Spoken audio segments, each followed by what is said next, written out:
Dust don't speak, but it listens close. Every step leaves a debt you owe. Steel and sweat in the burning light. We took what gleamed, we called it right. Rails cut scars through thirsty land. Gold in our eyes, blood on our hands. Old songs buried under stone. But the ground remembers what we've done. Hear it hum beneath your feet, a heartbeat slow, a promise deep.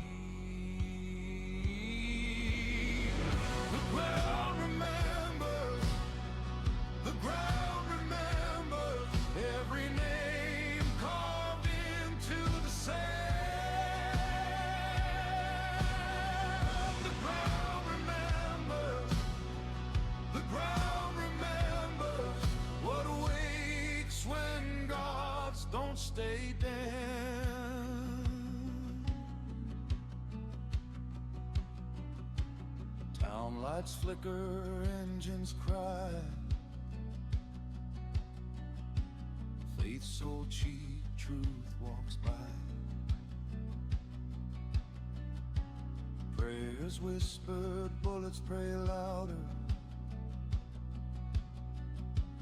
Hope tastes like dust and powder.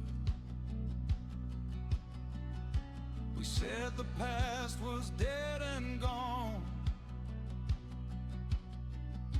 but it's been waiting all along. Every crack, every seam, something stirs beneath the gleam.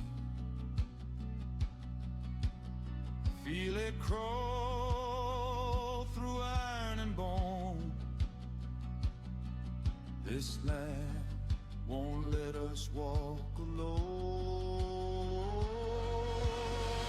The ground remembers, the ground remembers every lie we tell to stand. The ground remembers, the ground remembers what rises when we take too much land. You can run, you can ride,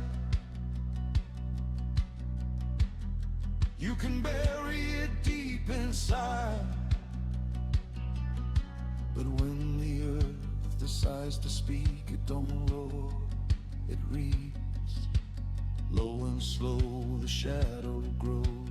Not a beast, not a ghost, just the cost, just the cost.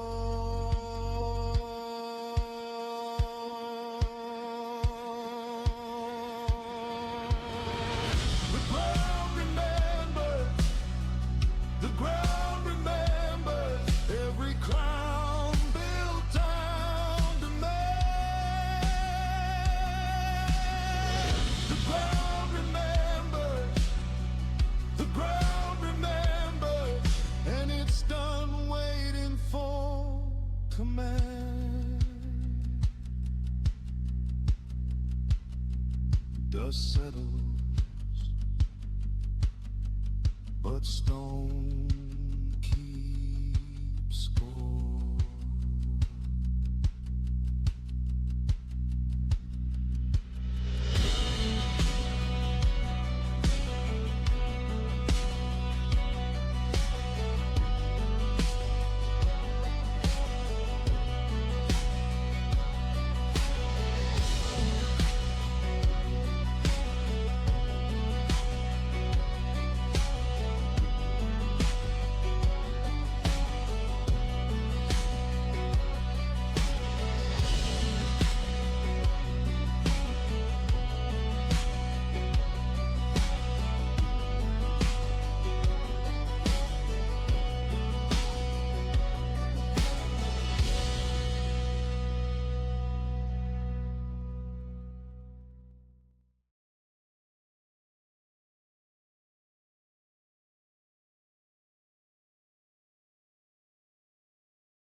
Well, hello, and welcome everybody. My name is Orpheus Quine, and I will be your dungeon master, your game master. I'll be your game master tonight.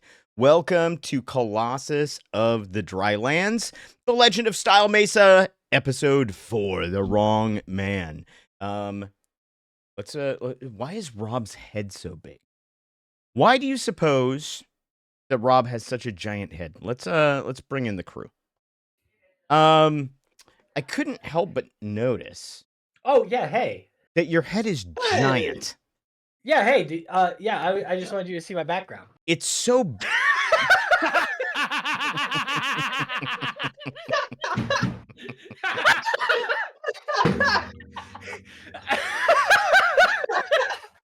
As you may remember, last time, Riberto did not know it, but had taken a deadly poison.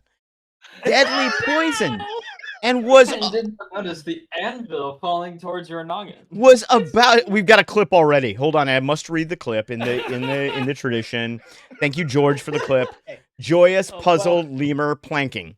It looks like he's got an extra pair of headphones on his head. Roberto was about to. Now there's a monkey on oxygen in your background. It's Dead Winton. Well, that's kind of appropriate. It's a little bit appropriate because last week, as you may remember, oh gosh, I'm really hot. Sorry, chat. I didn't realize it was so hot. I mean, I know I look good, but so hot. I can't take all the credit for the Orpheus picture. Iteratech said, you know, if you take an image of Orpheus and put it behind you, I was like, perfect idea. I definitely didn't come up with that. Dino Daddy for the win. Dino Daddy for the win. I hate every single one of you. I'm not going down alone. You gave me the idea. It was an accident, okay? You see what chat, you see what I get up to? Do you see what I put up with here? This is grade A BS right here. What's going on? No. Welcome in, everybody. Oh, hello. Our poor guy. Our poor little guy. He got the coughs. No good. Is that a chest of fortune? Is that a chest of stab him and steal it? Chest of fortune? You said a chest. There it is. His chest, his actual chest.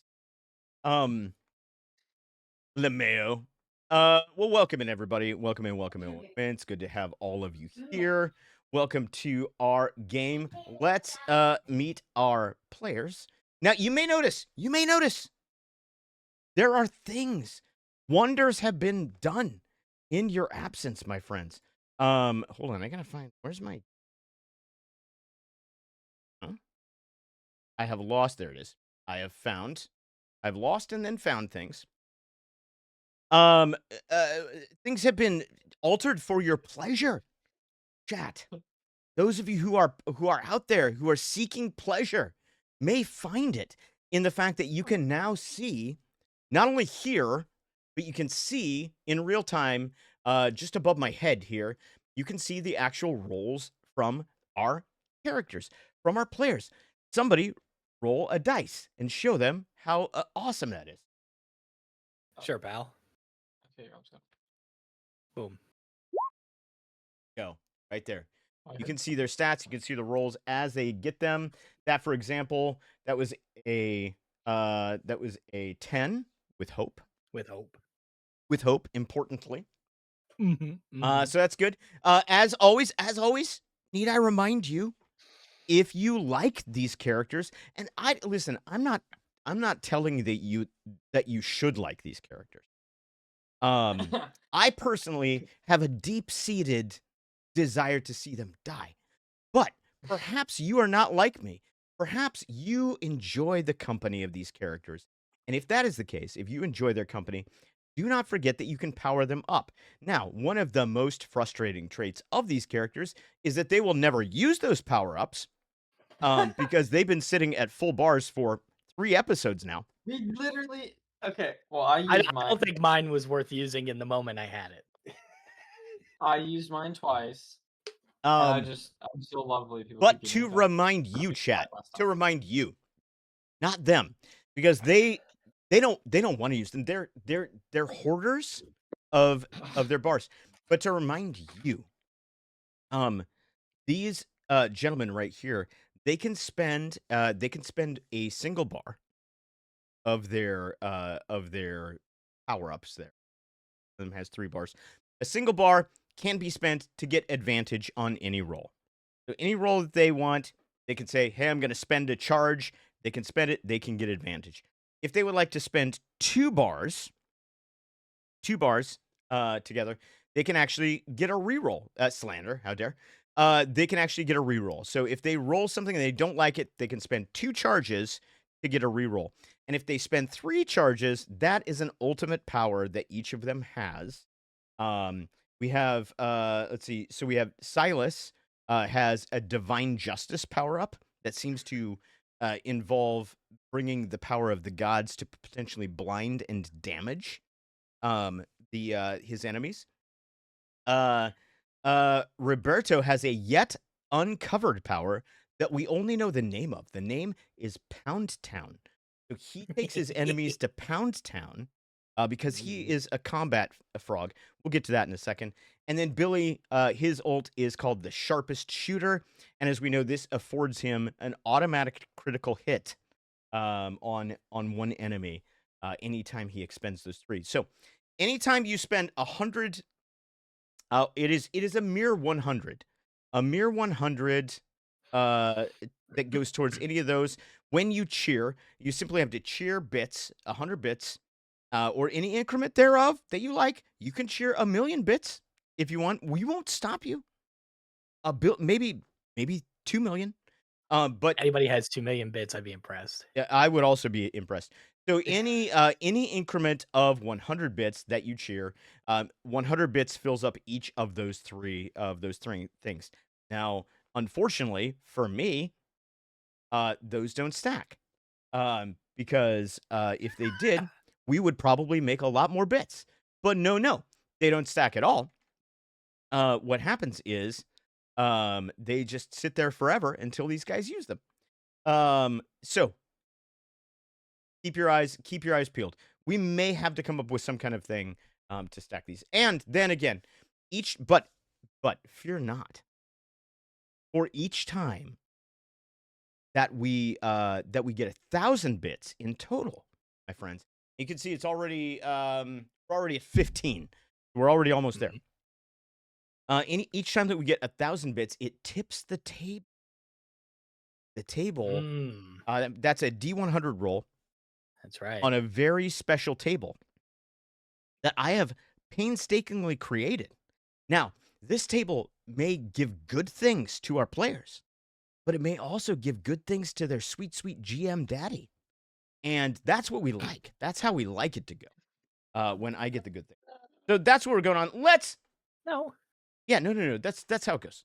Let's meet our cast, guys. Let's meet our characters. To my right and on the top of your screen, the frog with the muscles, the purveyor of the cloacal pinch, the womanizing amphibian, none other than our friend Riberto. Riberto, say hello to the nice people. Hello, everybody. It is me, Riberto. I am back. Me and we really call him a womanizer. He is womanizer. I think he's just oblivious. He is oblivious. He's oblivious. He's an oblivious. He has oblivious charm. An accidental womanizer. Womanizing. Yes, Ben. Les, that's how it goes. Listen, I don't know if you saw the last episode, but there were scandalous things. There were scantily clad. Listen, I know that I run a family-friendly channel here, but I don't wear many clothes. Let me suggest to you that this is the most scandalous of content. That's Riberto. To my right and below Riberto, one level below, as if in the next level kitchen. He is in the good kitchen, but not the great kitchen. It is not the pro kitchen. Not the pro kitchen. But at least I'm not in the basement. You're not in the basement. We'll get to the basement momentarily, appropriately so, I would say. But in the middle kitchen, looking delightful, wearing the hat. But most importantly, a holy man of the highest order, a follower of the light, a man on a mission to cleanse the world from all evil. It is Silas Ashburnum. Say hello, Silas. Howdy, y'all. And last but not least, in the basest layer of kitchens, in the bottom of the barrel, as it were, perhaps scraping said bottom of barrel, we have gunslinger, man of mystery, and generally guy who doesn't like Riberto. Wait, that's not. No, sorry, that's Silas. Silas is the one who has a problem with Riberto. Billy just doesn't like anybody. And a godless heathen. Yes, and godless heathen. Yes. No, this is Billy. Billy, say hello to the nice people. Hello to the nice people. Excellent. Now he's just full of personality. He is full of one of the things. Now I don't know if you all remember what we were up to the last time we got here. Probably trouble. Probably trouble. It's been what? It's been 1 week right here in River City since you looked at me, dropped your eyes, said I'm angry. No, it's been 2 weeks. It's been 2 weeks. Has it been 3? No, it's only been 3 weeks. It's been 3 weeks. 2 Saturdays missed, so 3rd week. 3 weeks, guys. And I know that you're all sad. I'm sad too. 3 weeks ago, we found our heroes found themselves on the Golden Eddy, which is they had come to the town of Style Mesa, which is sitting atop a large mesa. But unfortunately, the great cargo elevators that were going up to that, they were knocked down when the side of the mesa, a hole opened up in it, and a swarm of giant wasps, crystalline wasps, came out of it, attacked the elevators. The elevators did fall to the ground. So as they waited for the elevators to be repaired, our heroes went to the Golden Eddy. Now, the Golden Eddy is a riverboat casino that's parked in the river at the foot of Style Mesa. And while they were in this riverboat casino, there were some things. There was some gambling that happened. Some people got gifts. There were presents that were gotten by various people. And indeed, there was intrigue that happened also, trying to figure out various things. Riberto found himself in the company of Benny, who the lovely southern elvish belle, and who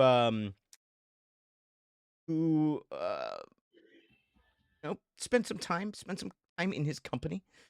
Silas spent some time gambling, found out that the local mine, the Essentia being the powerful crystal that governs all technology, that mine had been mysteriously purchased by an unknown third party and had been closed, and that some miners had been trapped inside of it and had never been seen again. This he found out from a particularly inebriated halfling by the name of Puck Orin, a delightful fellow. During all of this, there was an earthquake, strange goings on, and some of our people felt strange emanations, screaming emanations from the lower level of the boat. And so our heroes, through a combination of trickery and cookery and just general buffoonery, found themselves into the bottom of the ship. In the bottom of the ship, they found a strong box, and upon opening the strong box, they found more of the glowing red crystals. Yes. Oh, I totally thought we didn't open that. I was. No, you opened it. We opened it, and that's why. Yes. Happened. And as they did so, as they found said crystals, first of all, there was a scream from up above. It was as if a woman screaming. Riberto went back up to see what was going on, but yes. But Silas tore open with great force, tore open the strongbox, and inside found these red, glowing, crystalline subjects, such as they had found in various different places. They'd found them in the mouths of mutated wolves. They had found them piercing the carapaces of the giant wasps that they had found, and now they've come this. Just as they opened it, there was a skittering sound, and they turned around to find themselves in the presence of a gigantic cockroach, whose carapace was also pierced through with the various different crystals. These bright green glowing crystals. Yes. Oh no, I know. Terrible. And that is where we find ourselves tonight. Oh no, I'm sorry. I forgot one piece. Sounds like not my problem. Perhaps the most important piece. Riberto, when he went back up to the top of the to the casino level to see what was going on. Hey, Ice Wolf, what's going on? To see what was going on up there, he found that people were clustered around one of the outer doors that led out onto deck. And as he made his way through, as frogs will, frogs are small. They're easily manipulating their way through. I'm like 4 foot tall. Exactly. He's a 4 foot tall frog. He was able to slither his way through the crowd and found none other than the simia being monkey folk, but the simia known as Flip Tallowtail, dead on the deck, seemingly killed by a single shot pierced through the center of his forehead.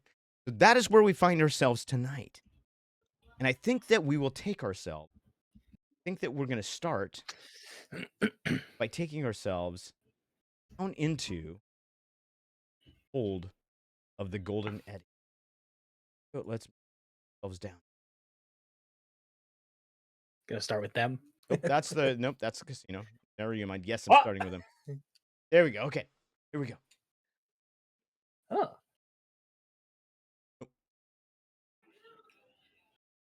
I guess I'll put on this screen. This. All right. So here we have our two heroes. Make sure. Oh my god. I think I can see the thing this time. That's cool. I know. Let me see if I can make Yeah. it. Yeah, I know. So, by the way, some technological things. In addition to being able to see their roles, we're now running this through a virtual tabletop Roll20, which makes it a little bit easier for us to be able to do this. So, if you guys have questions, if you have cues about how this all works, we're glad to answer that. Usually at the end of the session, we do a little table talk section for 5 or 10 minutes just to kind of recap the session. But I can.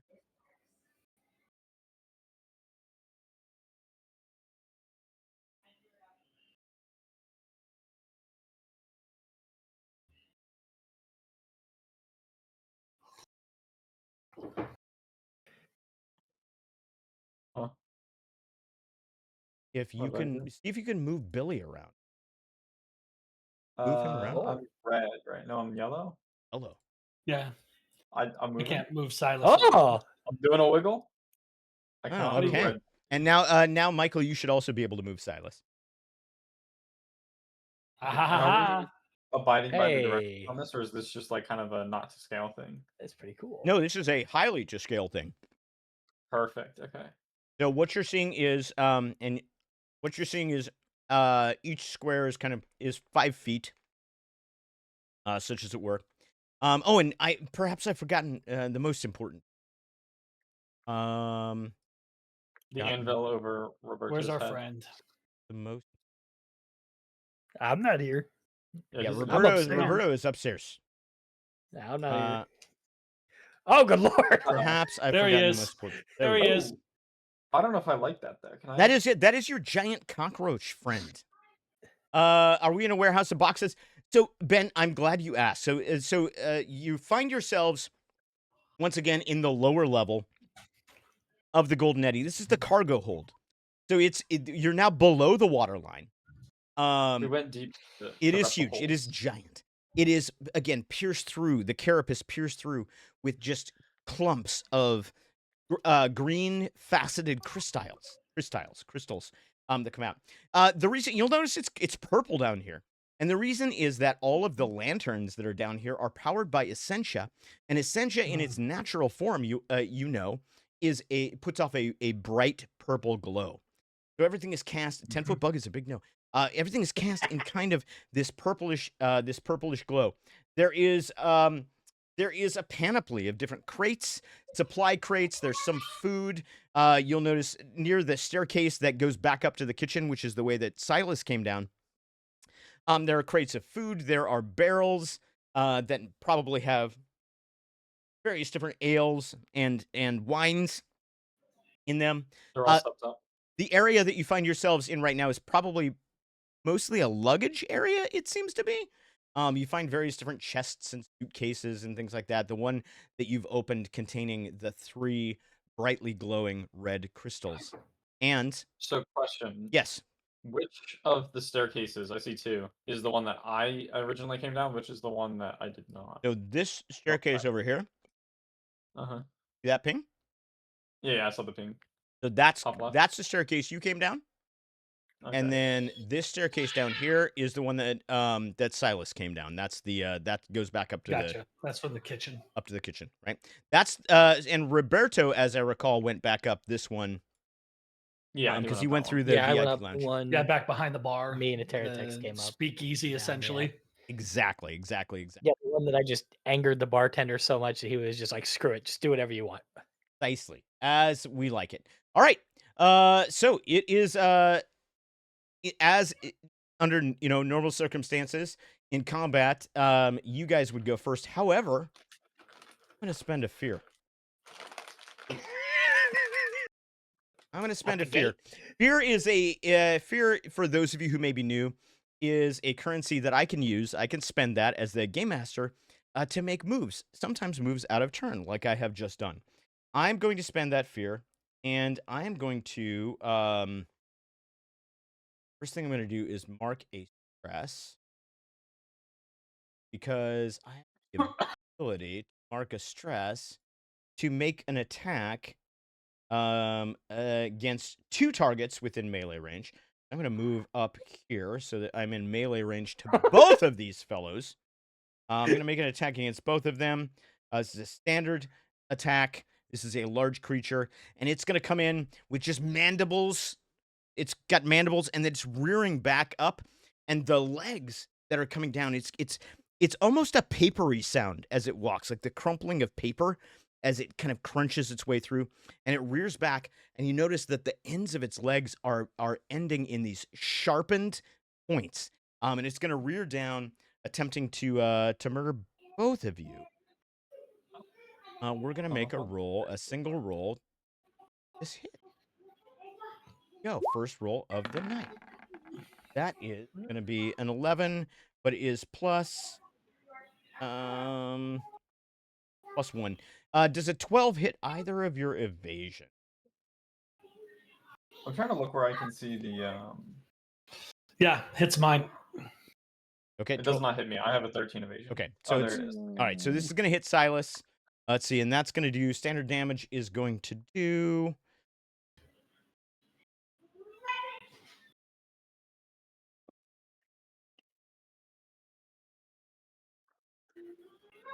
Ooh, that sounds bad. It's going to do 10 points of damage to Michael, or I'm sorry, I don't know who Michael is, to Silas, which I believe puts it into your major damage threshold, which means you'll mark off. How much was it? It was 10 total. 10? Yep, it's in major damage. All right, so that means that Silas will take 2 points of damage. And now, let's see. It also has momentum when the cockroach makes a successful attack against a PC. Gain of fear. So I'll get that fear right back. And Darn it, Silas. it's gonna be back to you guys. So what will you guys do? Okay, Silas, I have a great idea. You ready? Let's just leave. There's no point in fighting this thing. I can't go up the stairs, right? It's way too big. I don't know. I mean, bugs are squishy. Cockroaches aren't squishy. Aren't Squishy. they like rigid? That's a big risk to take. Putting your back on this thing. All I can see is the mandibles going straight through the back of your skull. I'll go around you, so you cover while I start leaving. What a scumbag. There's no point in fighting this thing. He just made it mad by opening its box. It's not its box. It's the crystals. There's something about the crystals that is which is why we should making this thing leave here, it to which the is crystals. probably Like, what is up top. Up we're top, in there's between it and the probably crystals. a Let's let bug it go up fight the there, which is why crystals. people are screaming. Well, then let's go help them, not the crystal box. This is Riberto's lads. up there. What's up, Style? Just entering the party. This is a long conversation that you guys are having. And while you're having this long conversation, it attacks again. It attacks again. It gets another attack. This time, it cracks open a portion of its carapace, and it just something sprays out through it, just like a mist, a fine mist in the same green color as these things. I'm gonna ask you guys each to make an agility reaction roll. So you're gonna click on the part of your character that says agility. The difficulty for this is 13, by the way.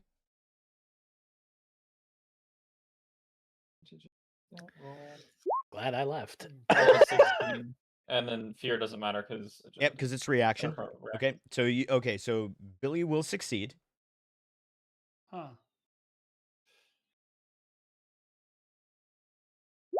There we go. 20. Okay, both of you succeed. So it sprays. So as you're talking, it opens up, it cracks this carapace, and it sprays something towards you. But you're both able to see this happen. Everyone's stacked on power-ups. Yes, everyone is currently stacked on power-up Style because they never use them. So you didn't give us a fight last session.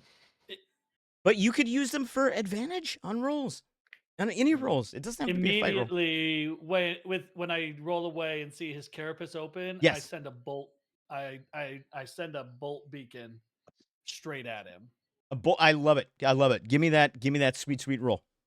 Why are we taking fights man down? Let's see here. You literally have the ability to crit it for free, and you're like, I'm gonna run. Right? Okay, sure, but like, why would I waste all my abilities on one that pairs super well with my ult, which is a like AOE type thing, like a I do my spellcast roll. Okay. Yep. Okay. That is a 4. A 4 with hope. 4 with hope. So you can take a hope. You do get a hope. How do we know the green mist is bad? That's a good question. It may be a good mist. So you can take a hope. However, as you roll to the ground, you come back up, you fire your bolt beacon at it. But you're just enough off by the roll that it goes just past the shoulder of said cockroach. Just as a point of clarification, the red crystals, when you open the box, do you have the crystals in your possession? Anybody? No, they're still in the box. Okay. Got it. So here's what I want to say. Silas, we're going to back away. We can continue to fight it, but we don't want to be in between it and the crystals in case it wants to go for the crystals. So I'm going to continue. Okay, well, you're not going to do anything because that was a failed roll, which means it's my move. Yeah. Okay. So on my move, it is it's going to move in slightly closer to the crystals, notably, but it is going to take a standard attack on Silas. Okay, let's see. That, my friends, is what we call a critical hit. Ugh.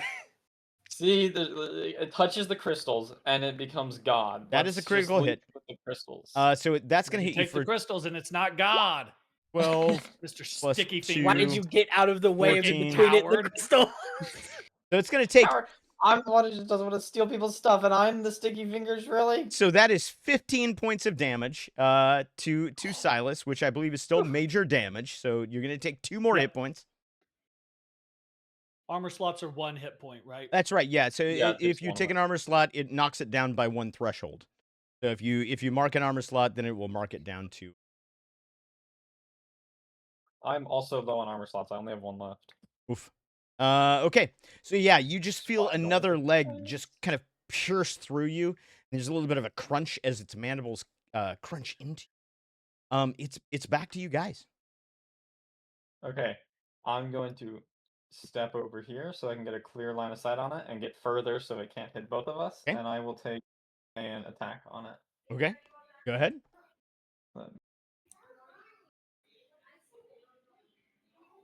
Roll for critical Mexican. You said roll for critical Mexican? That was what Head of Steel Stupid, said. dude. What is it? Because of the guacamole. Missed it. Oh, let's go. I slapped. That is a 21. A 21 With will hope. in fact Sweet. hit. Will in I fact gotta hope hit. to that, right? remember. That is with hope. Yeah. Then So I yes, take you the do hope. get a hope for it. Absolutely.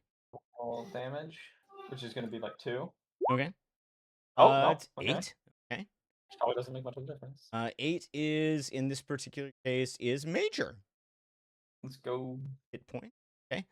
Yeah. So this is just your with your revolver. So talk to me about like. I just step to the side for a clear shot. Take a shot at it. Excellent. And boom, your shot goes right through it. You see a spray of greenish ichor that comes out of it as it rears back a little bit. It makes a chittering noise. Chitter, chitter, chitter. And it doesn't seem to like it very much. It's still to you guys. That was a successful roll. So it's still up to you guys. Okay. I'm going to say, Silas, let's back up. I can hardly hear him because during this time I've been gathering all the light around me so that I can cast divine judgment. I love it. On my man. Divine judgment. Ooh. I love this.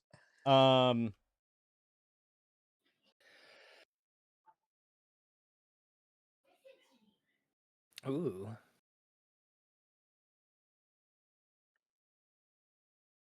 What ichor is? It's like a gooey bloodness. Not good. Think orc blood. Orc blood. Yeah, let me think back to the last time I stabbed an orc and saw its blood.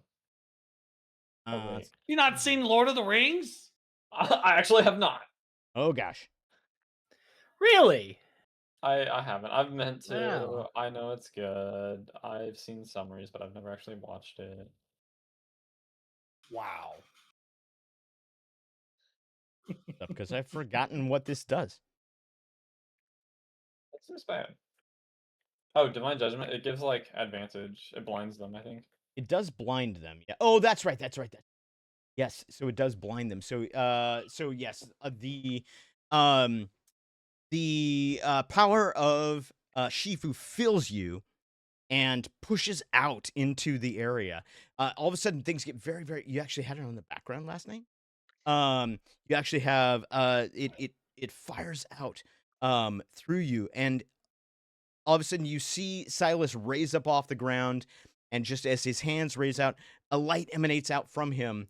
The cockroach is now, you now have advantage on the cockroach, as it were. It is now vulnerable. And that power is also going to do 1d8 of damage to it. So, Michael, roll me a d8.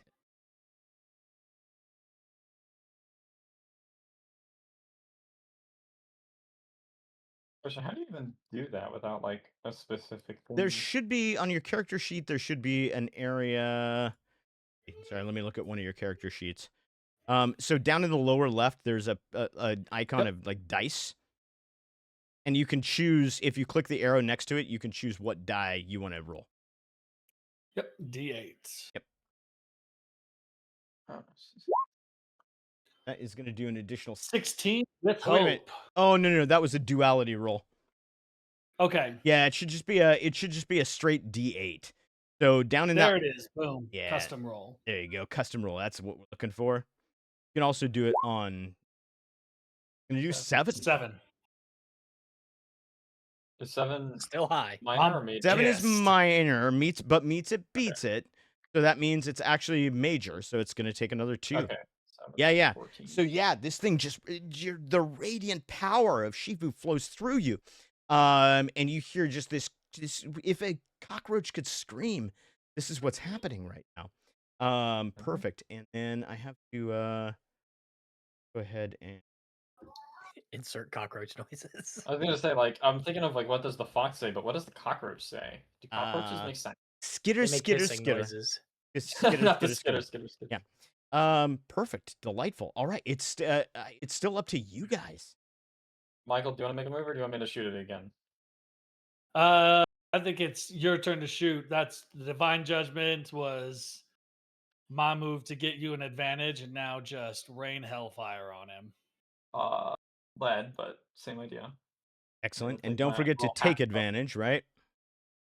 Yep. And then I will make, in a surprise to everyone, a shot at cockroach. Got a cockroach. Boom. Wilbur, advantage. Roll. 26. Oh, but with fear. Rip. 26 So with fear. I'm going to assume that hits. 26 will hit. Oh my god. Give me some damages. Damage. Roll. 9. Okay, major damage. 9 is major damage, and that is enough. So that shot goes through the cockroach. You see just this spray of greenish blood out across. It raises up for a second and then just collapses down to the ground.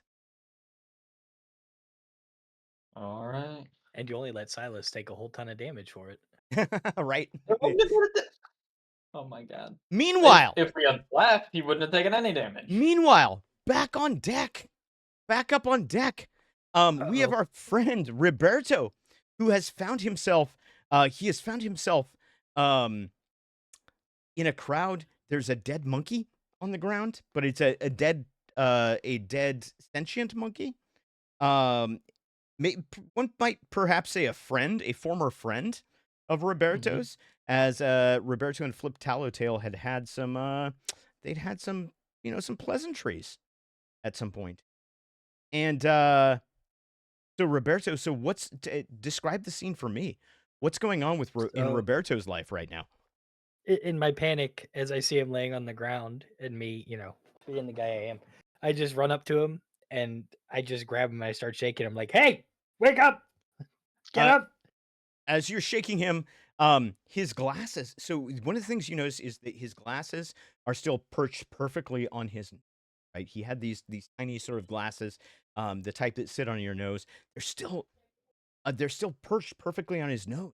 Nothing is out of place. His waistcoat, his suit is completely in order. Your thought is that he never saw this coming. So as you're shaking him, there's a little brain sloshing because there's a hole in the front of his head and also a hole in the back of his head. And so as you're shaking him, you're kind of painting the deck behind him with just little spatters of blood. His eyes are still open, fully open. And your shaking does nothing. Now, as you're doing this, everyone asks you to stop. But before they can even do this, right? I mean, ladies are gasping in horror. Men are fainting from the terrible sight of what's going on. But then all of a sudden, you can feel there's this parting of the crowd. And as the parting of the crowd comes through Milo, you may remember Milo was the orcish bouncer for the Golden Eddy, and he comes through and he says, he just looks down at you. He looks down at what's going on, and he says, "What have you done?" Me? What have I done? Yeah. I got shot. I'm trying to revive my friend. You shot him? Me? I don't even own a gun. Where am I going to put a gun in my loincloth? And she's like, well, I mean, that's a good point. But, yeah. Did anybody else see what happened here? Anybody? Yeah. I bet I know who did it. You think you know who did it? I bet it was that angry man who was yelling at him whenever we saved him from the elevator. It's got to be that. And so and Milo's like, he's like, I don't who are you talking about here?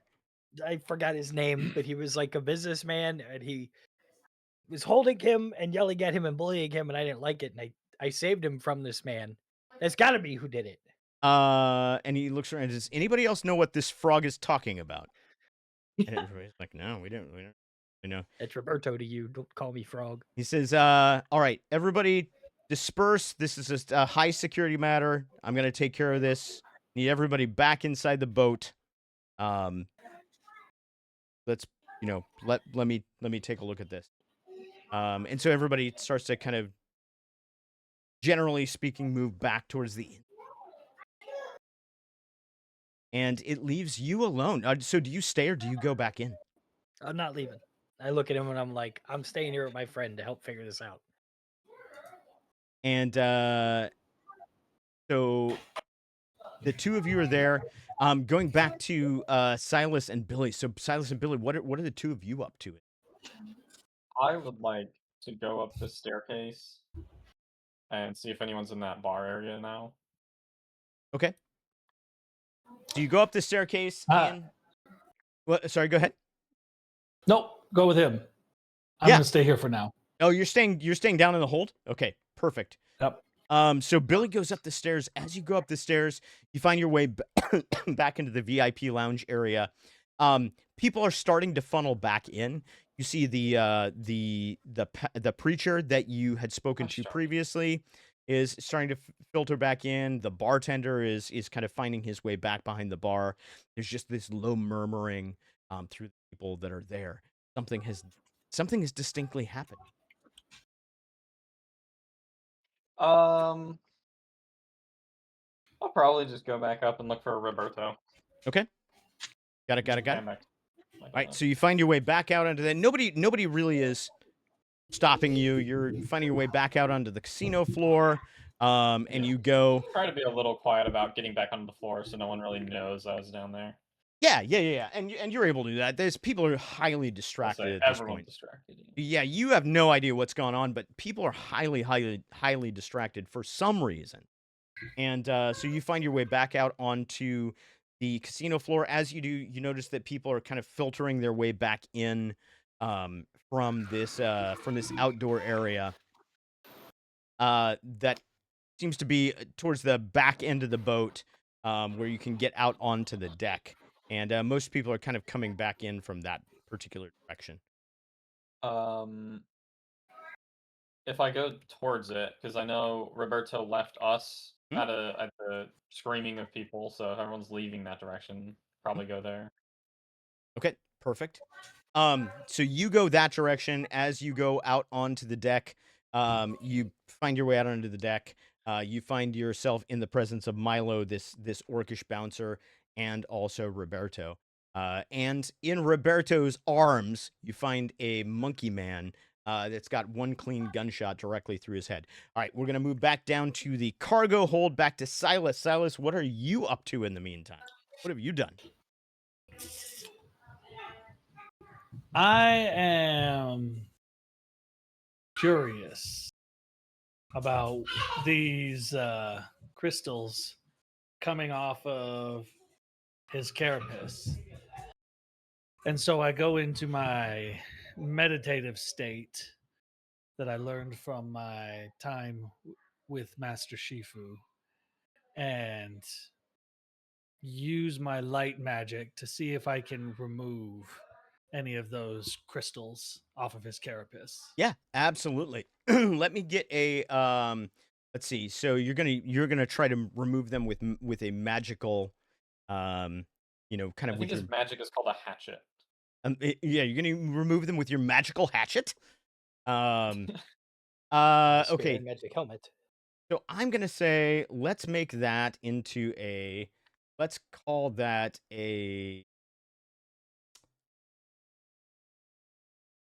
let's make it an instinct roll, right? Because you're kind of reaching out with your powers to try and sense how these things might come apart.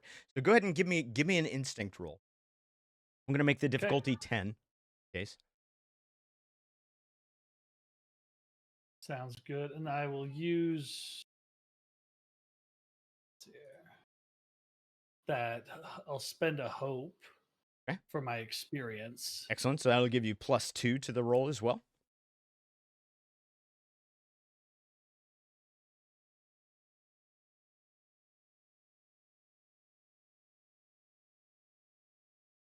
Oops. Let's see here.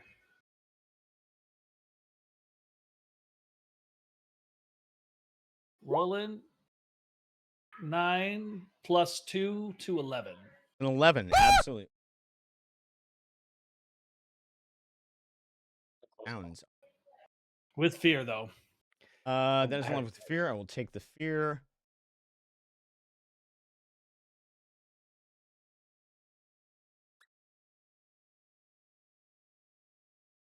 Apologize.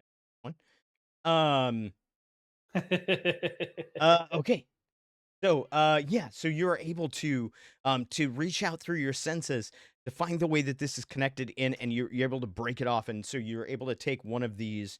It's kind of a fist-sized greenish crystal, glowing with that same dark green light that you've seen. The same kind of tone and like brightness as the red crystals that are still sitting in the lockbox there. Right. I'm going to take one of those red crystals, put them both in my pocket, Okay. and decide it's time to go upstairs and join the rest of the crew. Perfect. All right, good. So, so you now have tucked away one red crystal and one green crystal as well. Go to The ones that I have, I think they're in my room in the horse bag, but like in my room. Mhm. What color are those again? Like red or purple? I think they were. the ones that They came from the wolves in the beginning. I'm pretty sure. I'm sorry. Yes, those were a dark purple. So they were Okay. purple, but not like the normal purple that Essentia should be. They were like a very, very dark. Imagine a dark purple, if you will. That's what they I'm are. partly colorblind. You're partly colorblind. Billy, don't be a hero, but at the same time, you have power bars available, right? Okay. I'm trying to say they pair perfectly with my ult. I want to use them when there's 3 people to shoot. There. Spoiler alert: there will never only 2. There will only ever be 2. I've used it. Well, the same as Silas now, but talk to Riberto. He hasn't used this a single time. It's true. True. That's okay, because I don't remember exactly what it does. We'll have to look it up. Well, it's because he's never used it. Never used it, so I don't know where it is in my notes. Because I wanted to save it for a good moment. Right. All right, perfect. So, Silas, you find your way back up. Billy and Riberto are outside with Milo. You see the Simia, the monkey man, that we know as Flip Tattletale, dead on the deck. A single shot through his head. Still fully dressed. Glasses on his nose. What are the 3? What are you gonna do? In the meantime, Milo is saying, I can't this. It's going to be an incredible mess to clean up, and furthermore, this clearly means that there's a murderer somewhere here on the ship. This is going to take way more time than I have. I turn to these two and I explain what I found and my opinion, and then I think it was the man we met on the elevator had shot him. I can't remember his name. Dang it. Michael, you take notes. Do you remember that guy's name? And we'll tell him what happened with the cockroach, I imagine. I'll tell him anyway. Tell me about the cockroach. The man that we met. Yeah, I don't remember his name. His name is Eli Mercer. You may remember, right? Eli that was the man Mercer, who was shaking.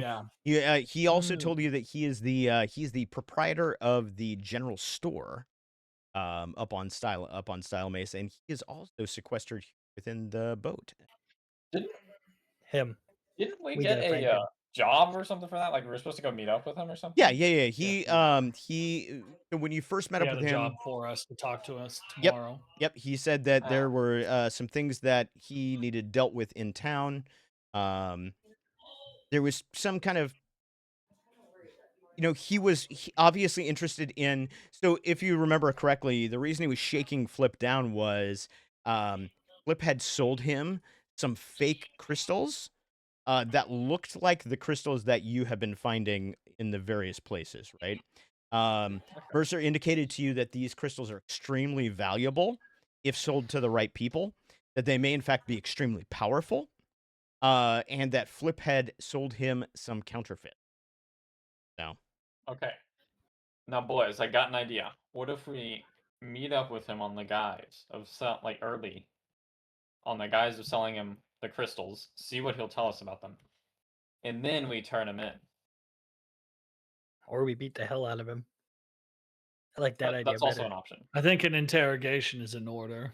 Well, we start off good, good cop, and then we go a little slightly less nice cop, and then we get worse. And then we go really angry frog cop.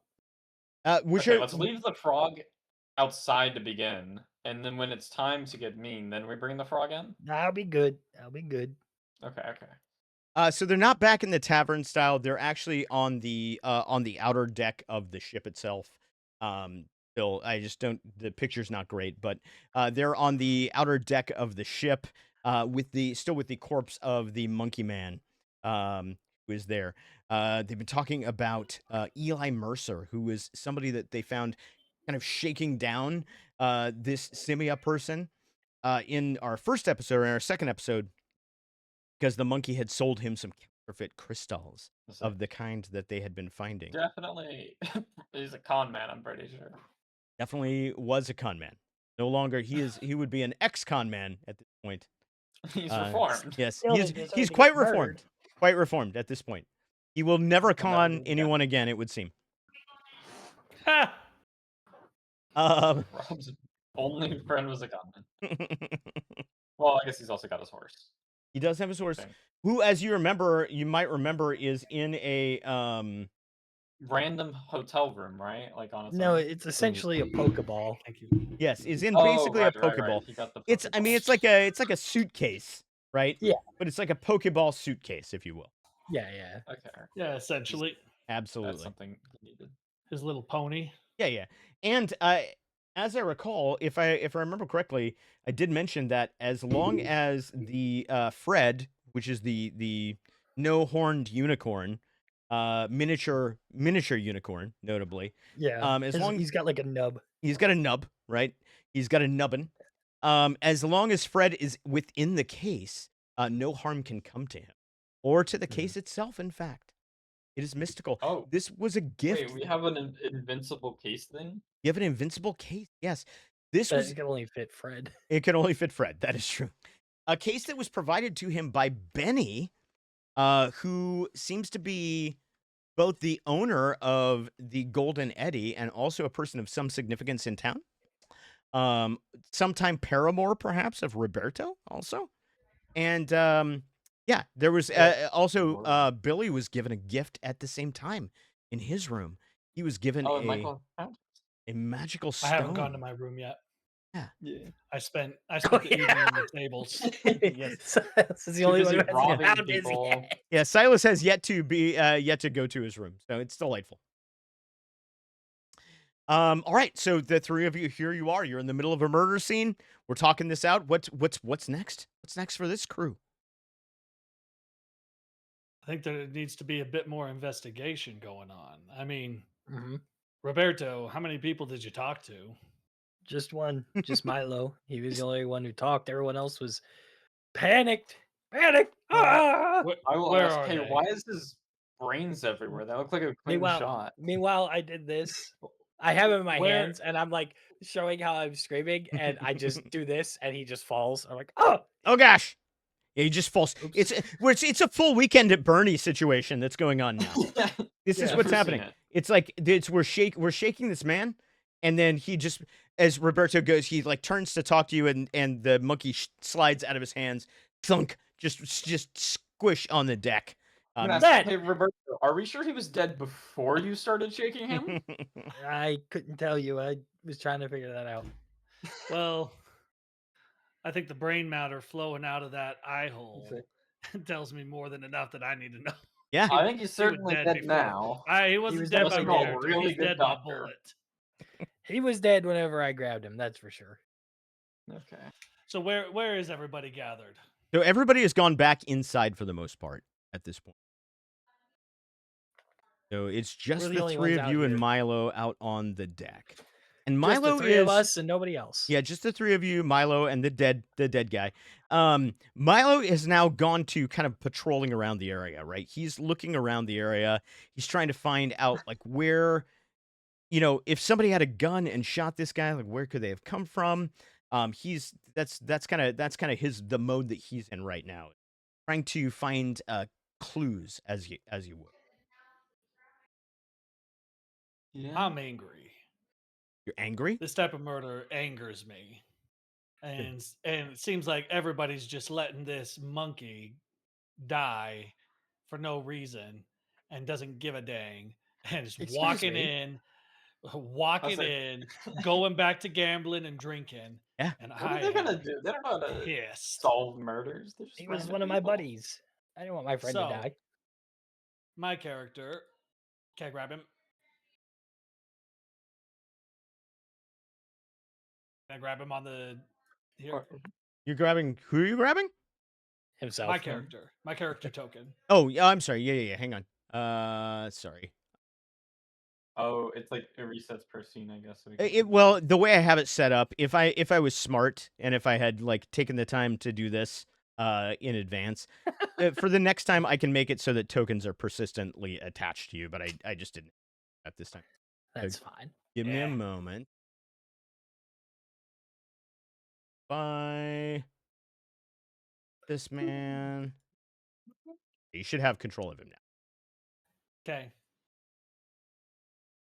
So I come in storming, walk over to this buffet table, kick all the food off, step on top, and look out at everybody, causing a bit of a stir. So everyone's looking a at me. bit of a stir, huh?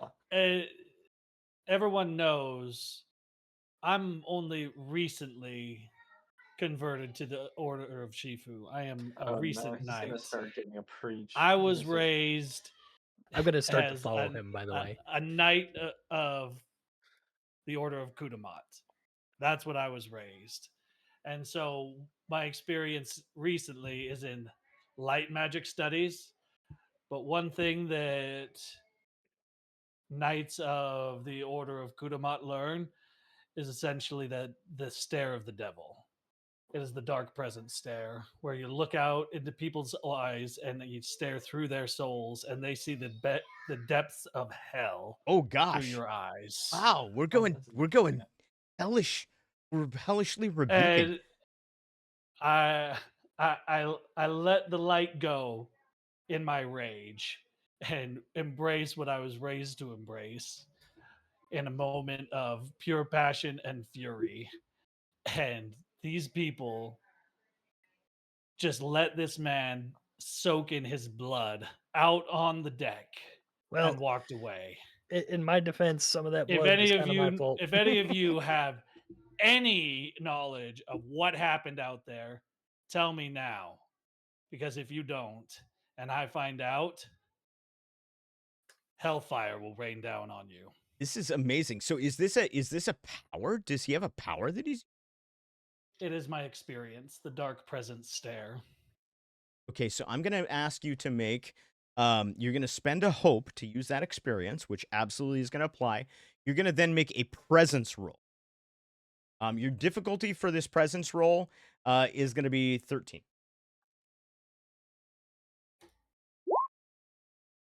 21 plus 2, so 23 with hope. That's okay. So you're gonna get your hope back for one thing. Yes. And the room just goes silent. It goes completely silent. Everybody's just kind of taken aback for a moment, and nobody wants to. And then you see one particular. Basically paying for all the food. One particular woman.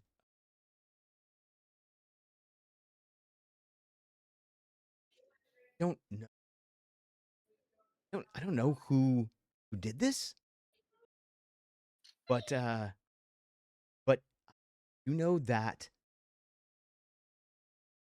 there were some that Simia very much. One of them was a gentleman by the name of Mercer. Might him? I don't. Oh, he's not here. I don't. Be a person. I yell from where I'm standing. I knew it.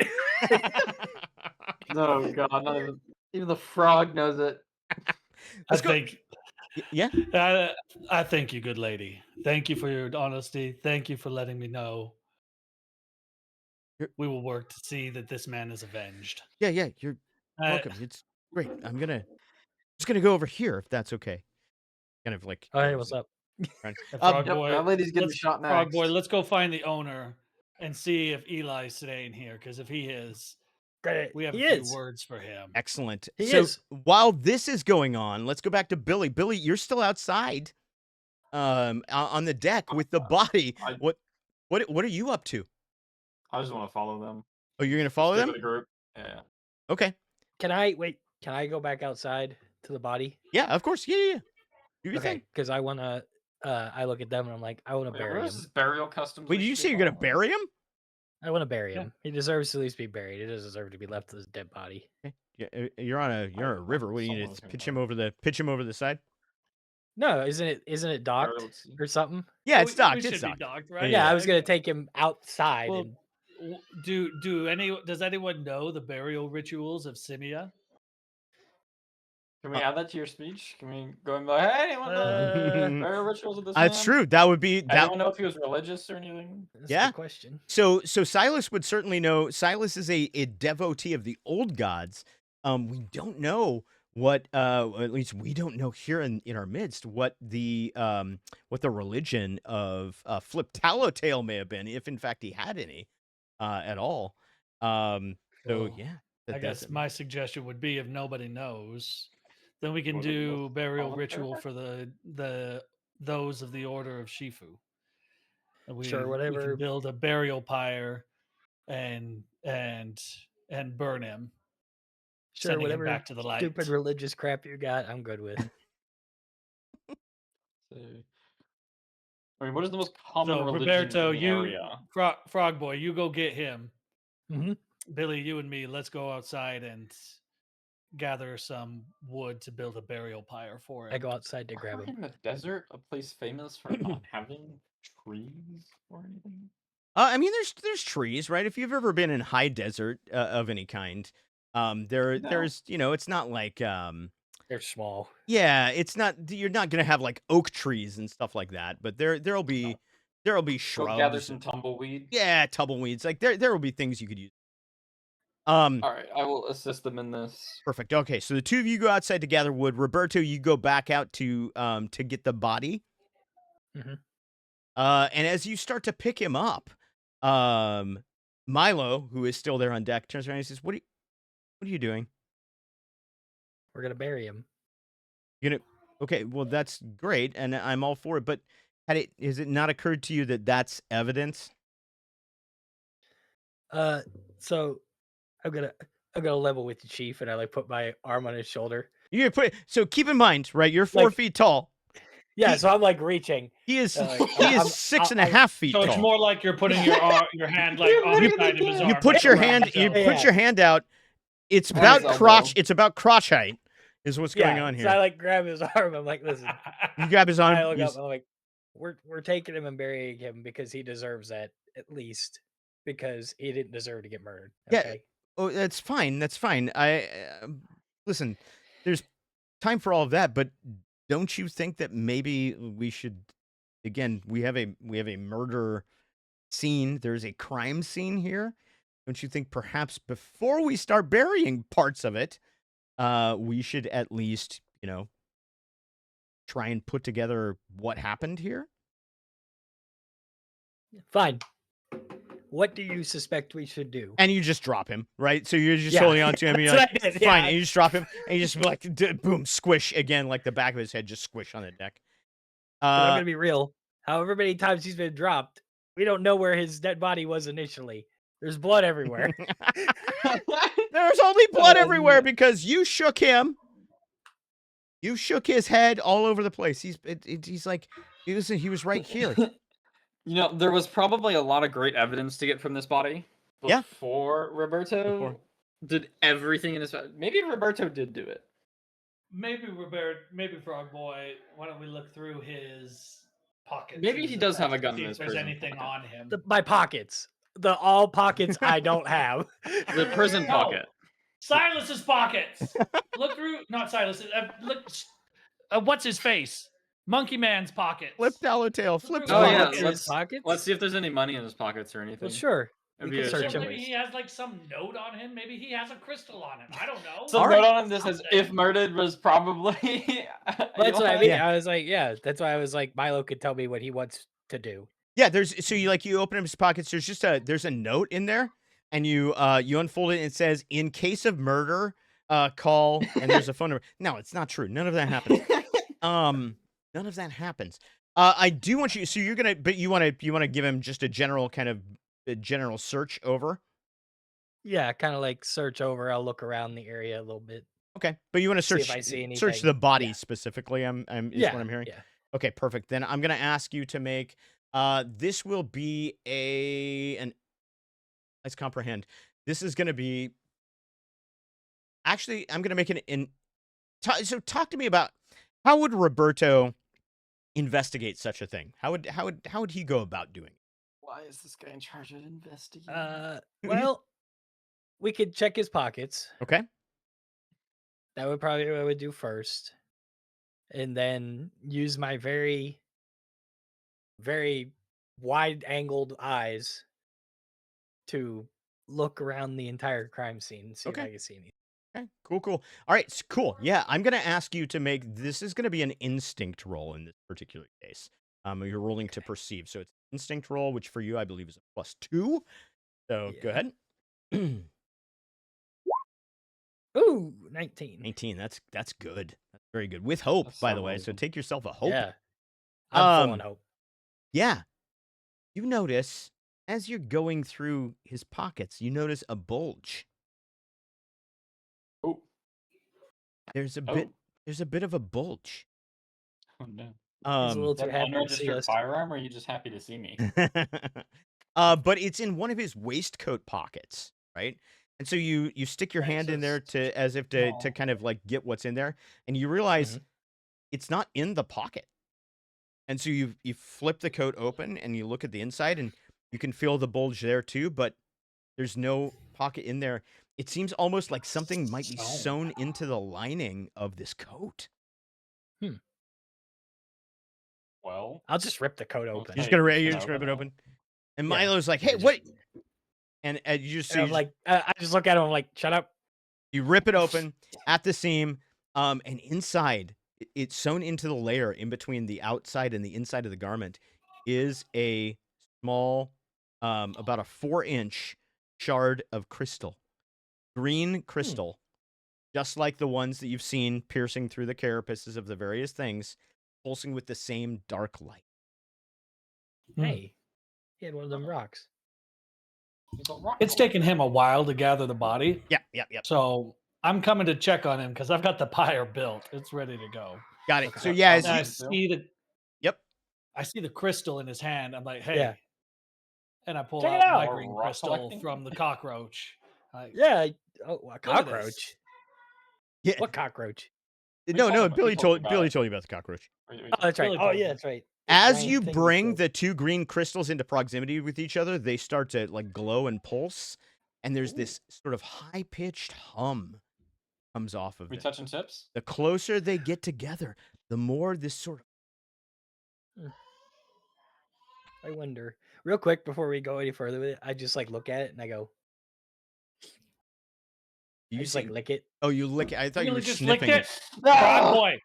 You just put Frog that in boy. your mouth. Yeah, you lick the It tastes crystal. like apple. It's green apple. It's so weird. It's like Okay. so strange, but not like a real green apple, but like a kind of a Yeah. chemical flavor green apple, kind of like, you know, like they were trying to make it. I don't know. I Tastes just wanted like to see if green it apple. tastes like anything. Yeah. I love the idea that Orphe actually had that in his like planning notes that in case of licking, it tastes like green apple. Rob licking a bulge. Didn't see that one coming. I mean, No, it's listen, not a bulge. I'm this licking is- the crystal in my hand. this is what we get up to on this. I told you it's scandalous. Josh. Get up This to. is why I'm here. Yeah. Someone needs to be the comic relief. Somebody's the Anyway. bulge licker, and it's Yeah. always gonna be Roberto. What do you think it means that these keep Wait a minute. getting So louder when we're closer did we together? touch the crystals together? Not yet. We can. You have not. Would you wanna touch like to touch the You want to crystals touch them again? together? Yeah. So I Okay, hold my ready? end out and I say, "Hey, Okay. look, frog boy, Touch tips. You're touching tips, just the tips, just the tips. that's the tips." Yeah. And as you do, I'm gonna spend a fear. Oh, There we go. And as you There we do, go. as the tips touch together, as your tips come together in a sweet embrace, there's just a pulse, Sounds really not good. and it Wow. is just like a single wave, like a drop in the water, just out, and I feel it rumble my skin. yeah, you can feel it like rumble throughout. You hear shaking inside the things, and far away, it's almost like there is a response.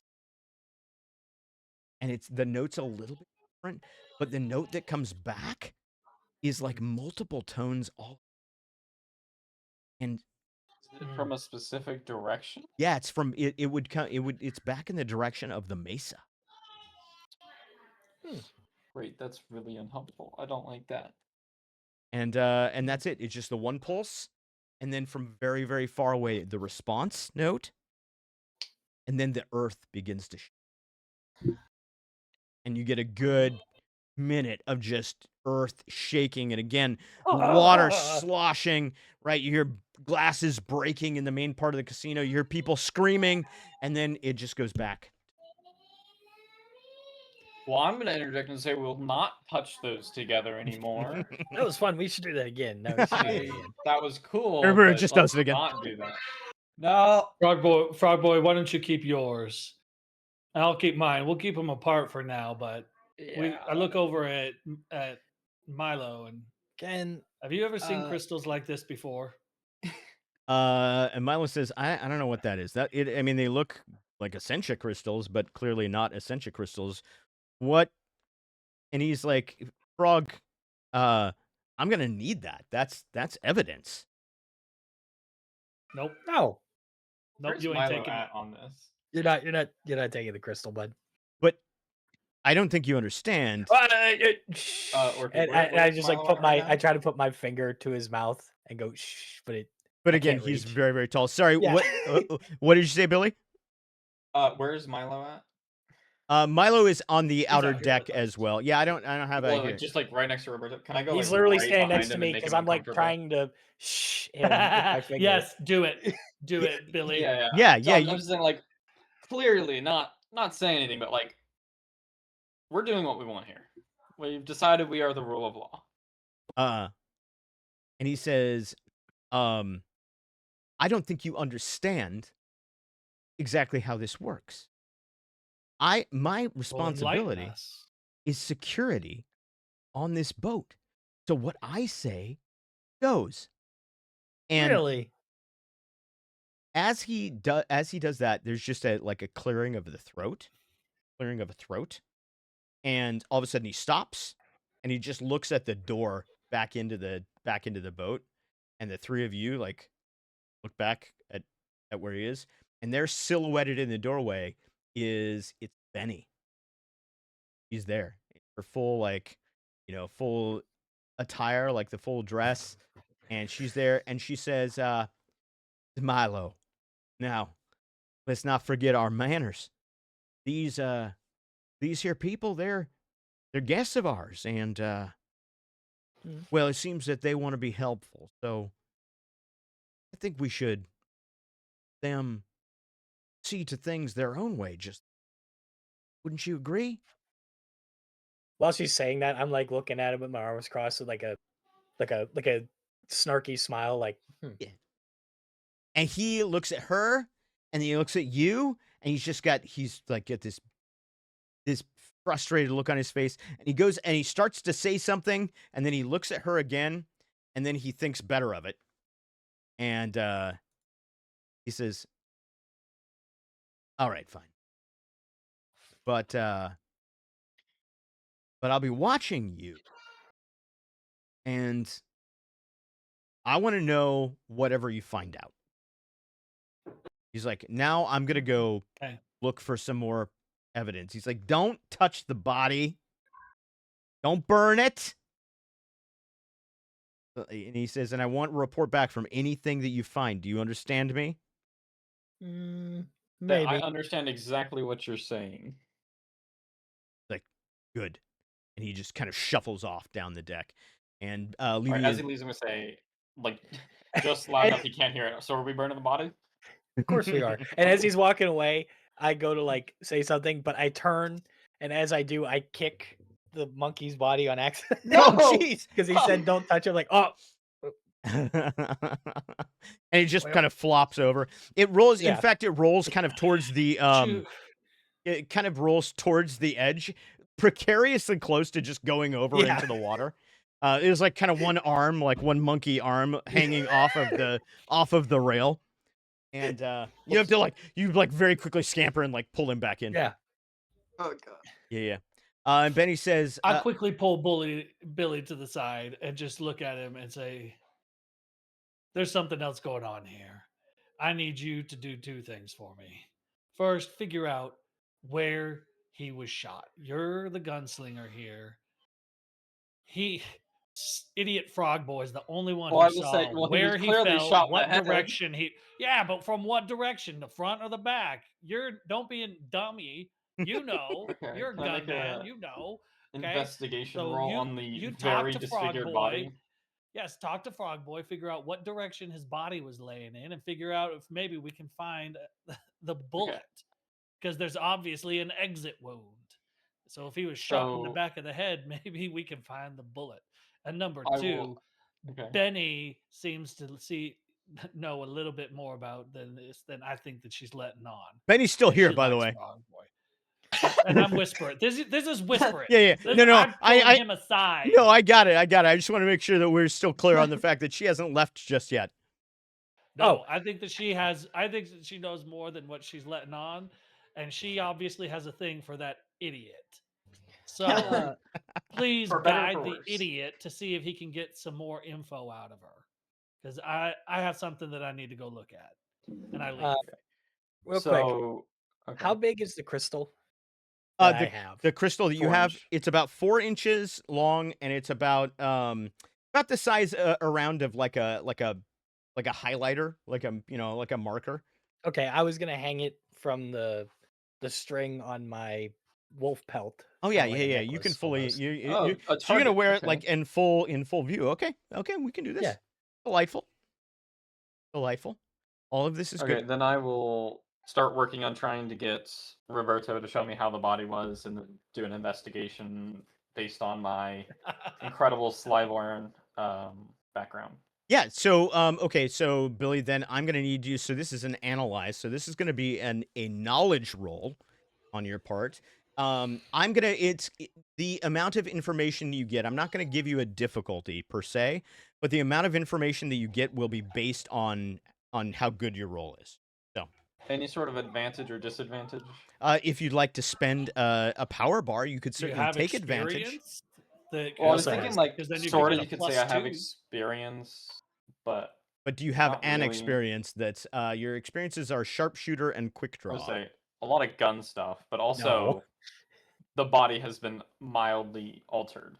But as a sharpshooter, you probably have a little bit of knowledge of like direction and stuff. Like you're a long distance shooter. I could definitely be talked into allowing you to apply your sharpshooter experience. If you would like to spend a hope to get a +2 to the roll. I don't think it'll make too much of it ever ends. Says that and then rolls a 3. Well, a 5 ain't doing much. What we're learning about Billy is that he's a resource miser. He never. Okay. You guys are saying this. I have less resources than Rob. How many? Rob hasn't spent anything ever, and also I haven't had a 5 hope in a while. Right now, you have 5 out of 6 hope. Sure. But also, I'm missing HP. I'm missing armor. I'm trying to keep what I can keep until I can get a rest. Yeah, I'm really not beat up. I got to admit, I'm not very beat up. Everyone else got beat up real bad. I've really been only dishing out damage. Yeah, you haven't taken the tank is taking 0 damage. So far, so good. It's a delight. Which is funny because I've been in front of like every combat encounter except for one. That's a 15 with hope. Yeah, okay. Morphe just hates me. So you do get a hope. And 15 is a pretty good roll. So as you look at the body, what you notice immediately, you can tell two things. Thing the first is that the bullet entered the head from the front. So he was definitely shot from in front. Okay. Thing the second, the bullet definitely entered him from an angle above. So Okay. he was shot And- from a shot by somebody who was in a higher place. Okay. Riberto, and as part of this, like I was saying, Riberto showing me the orientation and such of the body when he found it. Yep. Absolutely. Yeah, I'm just Okay, which waiting would be through all the where? different spots that he's been knocked. Right here, and he was laying on his back. Okay. I'll have Roberto pick up the body, and we'll use the hole like a little viewfinder. Oh, okay, yeah. Pick him up. Yeah. What am I doing with him? Because this is how detectives do it, right? Yeah, no, it's fully. This is 100% forensic. I'm pretty sure I saw this in an episode of Cops or something. Yeah, no. Yeah, this is definitely an CSI something. CSI frog. Okay. Frogopolis. Using this advanced FBI CIA Department of Homeland technique, do I see anywhere that kind of lines up with it looked like someone took a shot from over XYZ? Yeah, so based on the angle of the entry wound and then the exit wound. So the exit wound is really low on the head. Pretty much where the head and the neck meet. The entry wound is relatively high. Oh, so a very aggressive angle. Yeah, so it's a pretty aggressive angle. So as you look at the ship, so one of the things that we haven't really talked about is the way that the riverboat is arranged. So right, that there is a lower level right below the water line that is that's where the cargo hold is. There's another level that's just above that. That's where the boiler kind of sits for the that powers the mechanics. You walked through that on your way down, but you didn't really pause there so much. Above that is what we would think of as the main level, where you kind of find the casino. The kitchen is in this area. The VIP lounge, the stage area, all of that's on the mid deck, the third deck up. Above that is where your rooms are. So that's where all of the kind of the guest rooms are, would be on the fourth deck up. And then so looking up at it, you can tell that there appears to be a second deck of that same kind of of rooms above that. And then above that is the top deck of the ship, where the pilot house is, where the person who is steering, would be steering the boat when it's in motion. That's where they would be. So as you're looking up, you can see. Give me another. This time, Billy, give me an instinct roll. And because Riberto is kind of helping you piece this together, I'm going to say take this at advantage.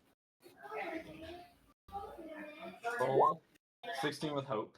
16 with hope is good. Good, and give yourself a hope. Except you can't because you're full of hope.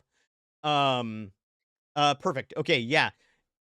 So looking up, you're looking at the pilot house, and there are a series of windows that go around the pilot house.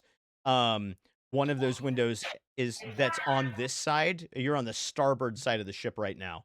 So one of those windows that's on this side is cracked by about 2 inches. You don't see anybody in that area particularly, but that's kind of the only thing you can see is that's where it is. It is likely, based on what you've seen, that this shot did come from that upper deck someplace, somewhere in that vicinity. I'm gonna group huddle real quick, guys. Group hug. Everybody, bring it in. Ask if we really trust Riberto's girlfriend or whatever. Who is still here, by the way. Yeah, that's why I said group hug. Yeah. Silas, do you want to join us or? Oh, I left. Oh, okay. I just saw you over there. So Yeah, I said I had something else I had to go look at. That's why I put you in charge, because idiot frog boy. Well, in that case, he can't be left in charge and squat. As you go to huddle with me, I put my arms up and drop the monkey again. Oh, geez, he falls again. Oh my gosh. I'll go. Oh, these things happen. His head is just a pulpy mess at this point. It's just we need to cremate him now because we can't have no open casket. Well, I mean, there's nothing left of this head. It's just a. like a deflated balloon. He's dropping head first every time, apparently. Like, have you ever lived someplace where there are like oranges that grow on trees, and sometimes they fall into the street? And have you ever seen an orange that's been run over, like by a car? No. Kind of what we have left of this head at this point. Yeah. So I will tell Billy it seems like a giant gun did this, and it seemed to just removed about every bit of brain matter. No. You can definitely tell. Like, it was a this was a bullet. Like, there's no question that this was a. Yeah. Can I tell if it was from a handgun or a rifle or anything more than that? Which I think I should be able to, considering my incredible experience with guns. Well, since you didn't apply your experience when you had the option to do so in the roll, we're just going to go on the roll. But yeah, you could definitely tell it's a rifle shot of some kind. You would, in order to name the caliber exactly, like, you'd probably have to see the bullet, the bullet, or have a fresh hole that wasn't, or have a fresh hole, right? I mean, because if there's one thing Billy loves, it's a fresh hole. I think it's Riberto, if we're being honest. Kazinga. Anyway, so asked me. I'm spending a fear to make a move, to make a GM move here. Gotta do it. As you guys are doing this, Benny comes up to you. Mm-hmm. And she says, so you seem like, well, you're unusual, to say the least. I guess that would be the way to say it. She's saying this to Riberto, or she's saying this to both of you. Thank you. And Okay. she's saying, it seems like you might be the right people to figure this out. If there's anything I can do to assist you, just let me know. I was really debating telling her, but now I feel so much worse since he had to spend a fear to do this. I don't know. I spend a fear anytime I want to interrupt. Essentially, that's what it is. It doesn't. It's not always like a terrible thing. I will tell her then she needs to be. Oh, what, Rob? I whisper in his ear, but it's like kind of loud, so she like maybe could hear it, not on purpose, but like just because I'm stupid. I'm like, yeah, we can trust her. She's very pretty. That is, the gold standard of trusting people. She, by the way, she 100% hears that, and you can tell. Maybe not Riberto, who's not paying attention, but Billy. Soak it up. Billy, you can absolutely tell that she heard that. She just gets a little bit of a smile on her face, and she shakes her head a little bit. I will just tell her. She needs to have her security keep an eye out for anyone who was at the time in the on the boat with a rifle, and that even people she may trust aren't to be trusted. Very good. Gotta do the classic thing where you don't clearly communicate. Yeah, you've clearly not communicated anything. This is delightful. And she says, I understand completely what you're saying. I will do my best, and I will assure you, again, if there are anything you need, any resources, anything at all. In the meantime, I think, and I'll tell her I could really use some money. Some money. Can we just let Frog Boy use his charm, please? Slap him on the back of his head. And I'm like, pardon him, he has no manners. Or money. She says, never you mind about that, my friend Riberto. Because in fact, he raises a good point. I can't have things like this going on in my establishment. That just doesn't look good for me. And well, who knows? I'm gonna have to pick up and move myself downriver, and I don't want that at all. Too bad Billy never learned how to pickpocket. Happy birthday, Dust! In any way. Happy birthday, Dust! By the way, thank you, Dust. Yes, happy birthday. Thank you. And she says, "I'll tell you what, Mr. What was your name again?" She's talking to Billy at this point. Billy Blackwater. Billy Blackwater, Mr. Blackwater. I'll tell you what.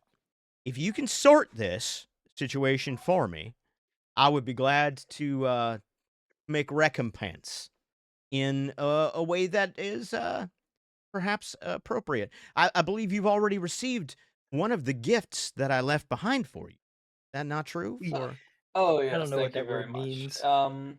And in that case, now that she's offered to pay, I will tell her it was probably someone who knows or is part of whoever steers this thing, and I will indicate to her the open window. So she looks up there and she's, well, that is odd. That's normally those windows would not be open, but I mean, so I'll have Riberto show her the viewfinder that we're using to investigate. no, it's quite all right. I believe you. There's no, I Hang assure on, you. let me just reach into my loincloth.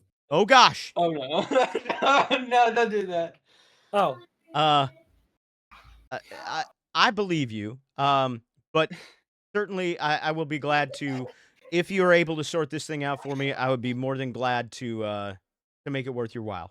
That being said, I think it's best if I leave you to it. I certainly, someone like me, I mean, I'm just a poor, well, not poor, but I'm just a simple, I'm just a very simple, pretty lady. simple singer. Well, you flatter me, Riberto. Now. Remind me when you're done. Let's make sure we get that drink that we talked about before. But I'll leave you to it. You gentlemen, you seem to have things quite in hand. By the way, where did your other associate go? Oh, he's making a thing so we can burn this guy. Because it's not even true. That's not what he's doing. We already did that. I'll be inside if you need anything from me. Just have them call for me. Yes. As she walks away, I want to just like bring up like, hey, Riberto, thanks so much for that time you saved me from the desert. Like loudly so she can hear it. I look at Billy and I go, why did you say that out loud like that? We're even now. She's headed out. She kind of looks back over her shoulder for a second. She says, "Oh, by the way, I think, and I'm sure you'll agree with me, that it's probably in our best interest if we lock the boat down until such time as we've decided whether or not the person who did this is still aboard. Wouldn't you agree?" I would agree. Excellent. Sure. All right, I'll see to it then. And she turns around and she goes inside. All right, we're gonna move the scene over to Silas. Silas, what have you been up to this whole time? Like a fire. Well, what I'm up to is dependent on whether or not I see where Milo went after he left. So what direction did he go, and did I see him? Yeah, he did go. So he went towards the kind of towards the front end of the boat. And he's just looking around, looking down at the ground, kind of looking up. He's doing an investigation, but he doesn't really seem to be turning anything up. You would say, looking at him, he's a big, muscly, kind of brawny guy, but you would say, looking at him, that maybe detective work is not his area of aptitude. He doesn't really seem to have like a good grasp on exactly how one would find a murderer in this particular case. My next move was dependent on kind of following him and seeing if there was anything that he needed to be followed. Yeah. I don't think there is based on this, so I'm going back to the basement of the boat. Yeah, I want to see those red crystals again. Okay, so you're going back to where these two are? Yes. Okay, perfect. So Silas comes back around the corner after having looked after having kind of watched Milo go his own separate way. Imagine we'll exchange kind of what we both did in that time frame. Well, so that he knows what we talked about with Billy and we know what he was doing. Right. Benny. I keep calling Billy. Benny. It's Benny. Yeah, Benny. Right. Well, did we do all we gotta do? I'm down there and I'm looking. I want to go see the crystals. See the crystals? Which crystals? The red crystals down by where the cockroach was. Okay, didn't you take one of them with you? Yeah, I did, but I want to go see the other two. You want to go see the other two? Okay, so you're gonna go back down into the hold. Yep. Okay, and what about the other two of you? What are the two? I will happily go with them. Okay, so you're going back down to the hold. Riberto, you coming along? I'm gonna go take the monkey out to the fire. Taking the fire to prepare him for the burning. Okay, got it. So yes, so did we ever finish searching him? Like there was nothing other than the one bulge. That's all I found. The bulge was all he found. Okay. All he Okay. So Riberto goes to take it. Yeah, Dust, there was a bulge. Roberto was feeling around through the monkey's pockets. Yeah, he licked the bulge, Dust. He found a bulge. It tastes like green apple. It tasted like green apple. It was about 4 inches long. Yeah, it's about 4 inches long. About the size around of a highlighter. All right, so Roberto has gone to take the bulgy monkey out, to be burned on the pyre. The two of you go back down in. Once and so. How are you gonna go? How do you want to go back down into the hold? Oh my gosh, it is 6 o'clock. Trying to go through the happen.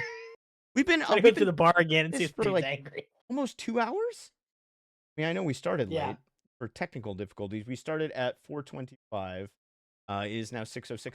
Listen, chat, at 6:25 roughly, we're gonna take a brief break. And that is because I like to use sometimes the bathroom during streams. And so we're going to go for a few more minutes. We're going to take that break. I'm going to use all of the bathroom facilities that I have. And when we're done, we'll come back and finish out tonight's episode. But in the meantime, let's go back down to the cargo hold. Hold on. I have a whole map for this. You do. Tell me they go back through the way with the guy by the bar and he just gets angry. Well, that's what I was going to ask. How exactly do you guys want to make your way down? So the way we came back up, I think we just go back down that way. Okay, so you're going back through the VIP lounge then? The VIP lounge. Oh, boo. All right, perfect. So yeah, you go back down through the VIP lounge. You're back down in the hold. There gives us any trouble. There is the corpse. So we're not keeping the corpse with us, are we? Riberto? No, Riberto took the corpse outside to the pyre that you guys had. I'm going to spend a fear. Here is the interesting thing: when you get back down into the hold, the first that you find is that the cockroach corpse is not where you left it. That's interesting. Yeah, it appears to have been moved. Maybe put out of the way. Any shrieks and like all that, I'm guessing? Just a little bit of it. Yeah, I mean there's some of that greenish goo that came out of it when you shot it. There's just little streaks along the wall. It's just been pushed a few feet out of the way. All right. And the second thing that you notice is in the case, in this strong box, where you had seen the 3 crystals, one of which you took, the remaining 2 crystals are gone. I knew it. Yep, that's what it's on. It is empty. So someone has clearly been in this space. You were last year. They have taken the crystals and they have moved the cockroach. Do we want to look around and see if there's anything else, anywhere else in the hold, like a closer inspection? I take out my red crystal, thinking this actually might be our homing beacon for the other red crystals, based on the reaction of the 2 green crystals next to each other. Yeah. Wait, that was a red and a green though, right? No, the 2 that were before, the 2 that the 2 that touched, because I took one of the green crystals off the cockroach. Yeah, when he and Roberto touched tips, it was with the green crystals. Okay, so same color ones touch tips, something happens, and green ones is the closer they got, they started to glow. Yes. So I take out my red crystal and start walking around. Excuse me? I look to Billy and I say, "Hey, didn't you say that the angle of the bullet went through the monkey's head was a downward trajectory?" No, it was a very aggressive upward trajectory. Or, down from above. Why don't you look and see if there's any sort of hole here in the hold? You might find your bullet here. Yeah. Can I do that? Listen, this is Daggerheart. You can do whatever you want. Instinct roll? I'm going to make that. This is your searching. That'd be perceive, right? I'm gonna make it perceive. I mean, I think one could make an argument that it is that it is a knowledge roll for analyze also, because you'd be trying to kind of do the math. But I think if you're just looking around, though, if it's just like if you're just trying to look and you're not trying to like do the math, that would be an instinct roll. I mean, I would say kind of, do the math to see which kind of section, and then I would just look. Okay. Yeah, we'll make an instinct roll. That's your higher modifier. So that also helps. Though I feel like when he got shot, you would have heard the bullet zing into there, but whatever. True, possible. Oh, I will check both the ceiling and the floor. Good. Check ceiling and floor. A whopping 7 with fear. Oh no. That's delightful. Thank you. I will take the floor out of here seems to be made of floor. You're stumbling around. It's lit with these essentia lanterns, but it's not brightly lit. I mean, it's a cargo hold, right? It's not really designed for anything. But as you're kind of looking around, you get a little too close to a stack of crates that are stacked a little precariously. And they start to tilt over and topple forward on you. You do manage to get out of the way, so you don't take any damage, but you are going to mark a stress for this. And then I will proceed to tell Silas that something in those crates moved on its own. That's what you're going to tell him? Investigate that. How do you know that? That's the cool part, Riberto. I lied. I will say it in a way that's clear. I'm lying.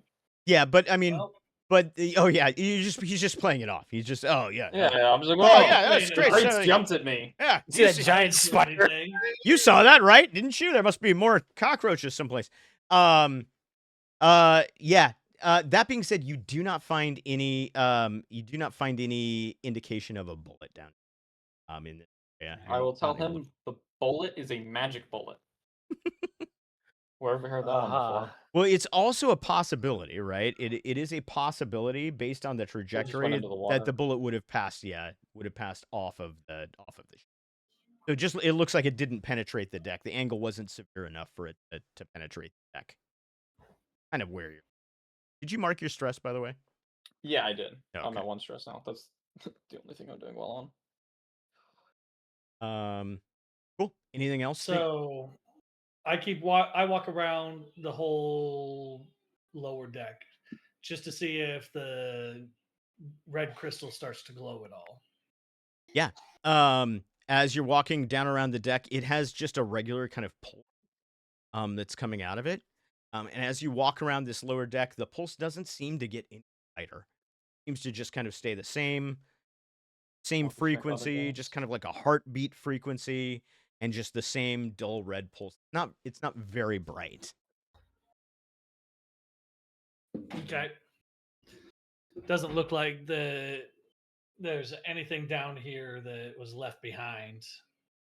Nothing that you would get any indication from, at least from your current method, of, you find a lot of crates down there. There's some rope and stuff like that it's, just rigging. The barrels and crates of food and stores that are near the staircase up to the kitchen, but nothing else in particular that you're seeing that really makes you think, whoever was down here, you would say, based on the fact that it's undisturbed, it's not like somebody just came down here looking to steal stuff, because none of the other luggage has been touched. It looks like they had a pretty good idea of what it was that they were. I say we look at the chest to see if we can figure out who the owner of the chest is. The chest? Okay. We could have had the symbol of something, right? Yeah. Absolutely. Yeah. In the strong box, it did have the symbol. It's a black circle with a yellow kind of forward-facing arrowhead on it. And this was the symbol that you may remember having seen on that mysterious black train. Yes. Yeah. Look at me go. Very good. We'll have to question the now captives of the boat. Mm-hmm. I did tell Silas the boat's on lockdown now, right? Yeah, the boat is on lockdown, right? So nobody gets in, nobody gets on, nobody gets off at this current time. Okay. Cool. I'm curious at the same time. these things look like Essentia crystals, Hmm? and the deck is covered with lanterns with Essentia crystals. So I take But one those of are the like normal lanterns. Essentia crystals, right? Yeah, But the I take purple one ones. of the lanterns off the wall and take out the red crystal in one hand, the green in the other, and start putting them close, not touching, but next to the purple lantern to see if there's any sort of interaction between these three crystals when they come close. Yeah. As you Very start bright to bring crystals. the red crystal closer to the purple crystal, the purple crystal begins to sputter, and there's actually a crackling, almost as there's kind of some energy coming off of it, and little rays of energy are like coming out of this purple crystal and like attaching into the red crystal, and then the color of the purple crystal starts to get a little bit, it takes on a little bit of that reddish color. Almost, it starts to move into more of a reddish, purplish area.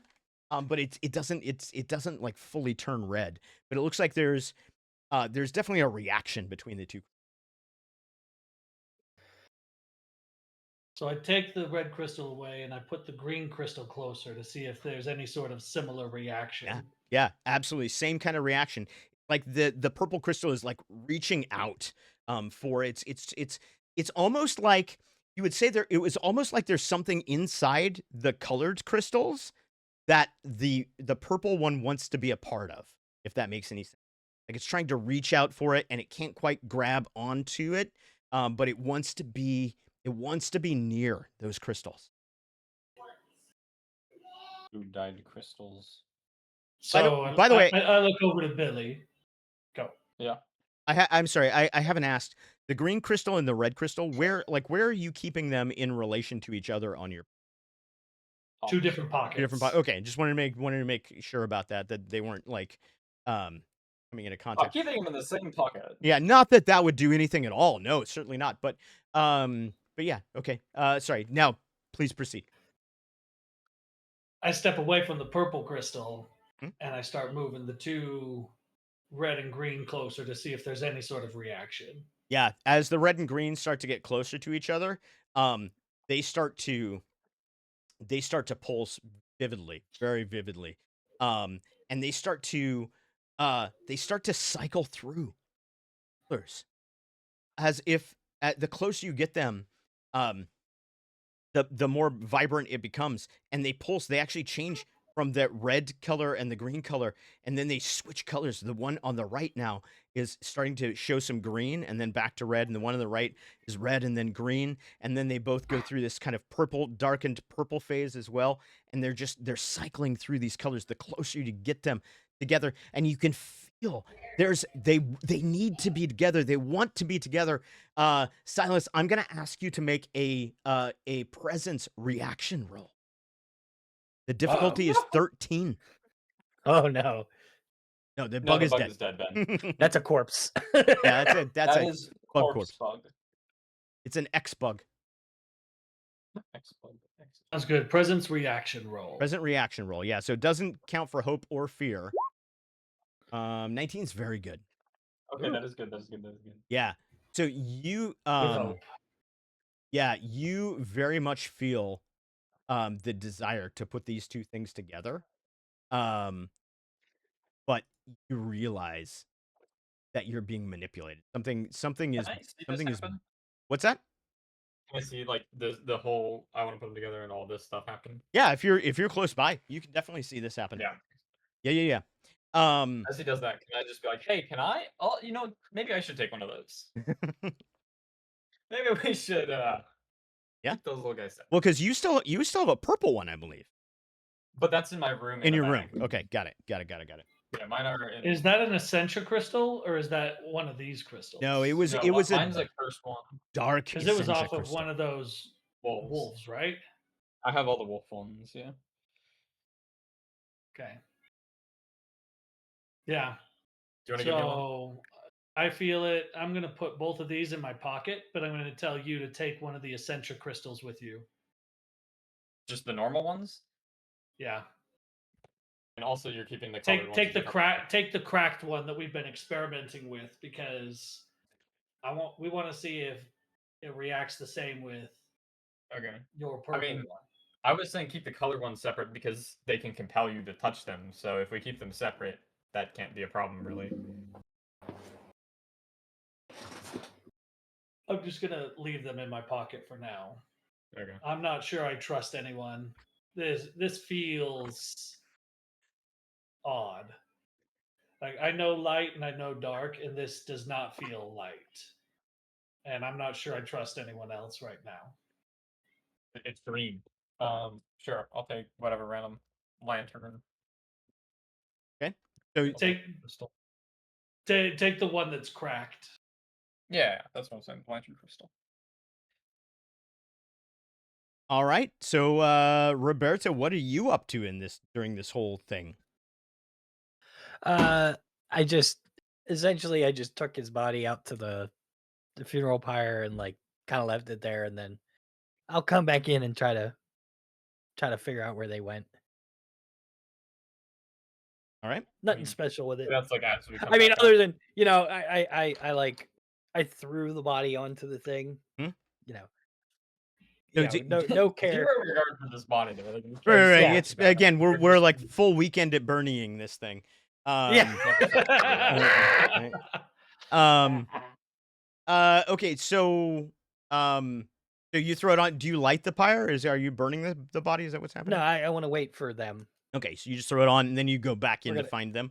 Yeah. All right. So you find your way down the stairs back into the hold of the ship, and you find the two of them there.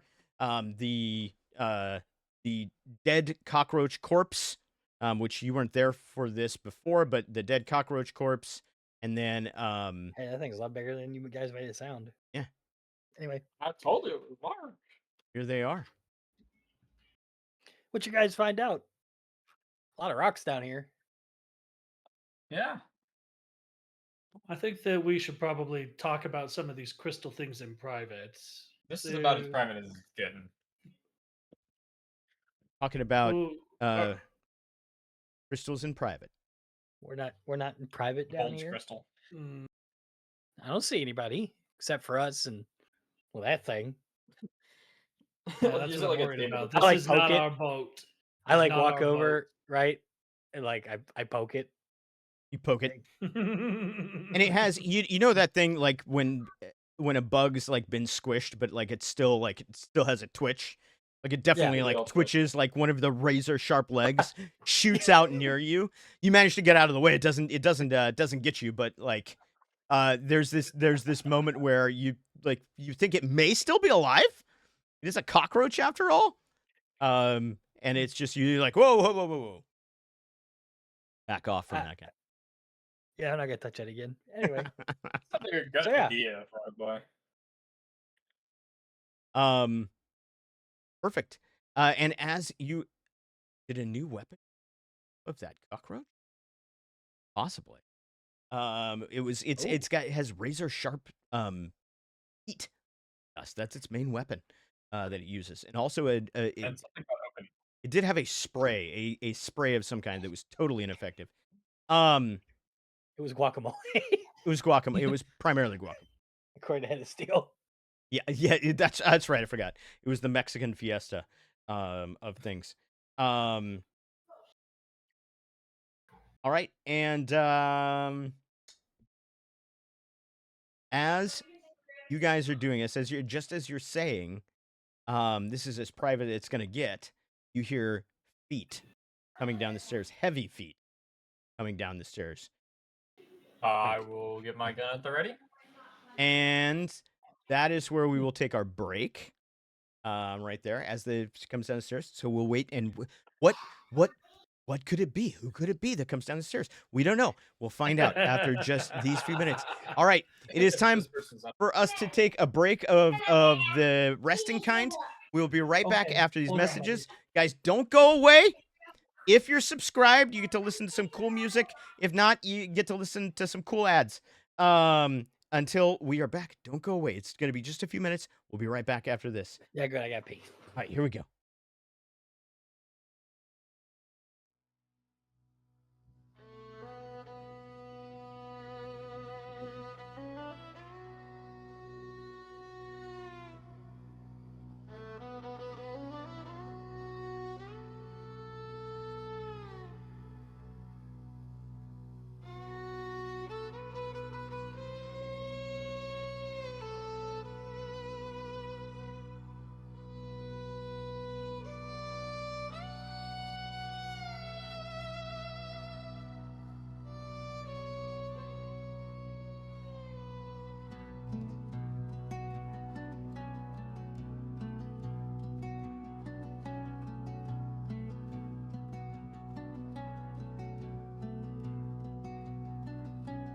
Dust don't speak, but it listens close. Every step leaves a debt you owe. Steel and sweat in the burning light. We took what gleam, we called it right. Rails cut scars through thirsty land. Gold in our eyes, blood on our hands. Old songs buried under stone. The ground remembers what we've done. Hear it hum beneath your feet, a heartbeat slow, a promise deep. The ground remembers, the ground remembers every name carved into the sand. The ground remembers, the ground remembers what wakes when gods don't stay down.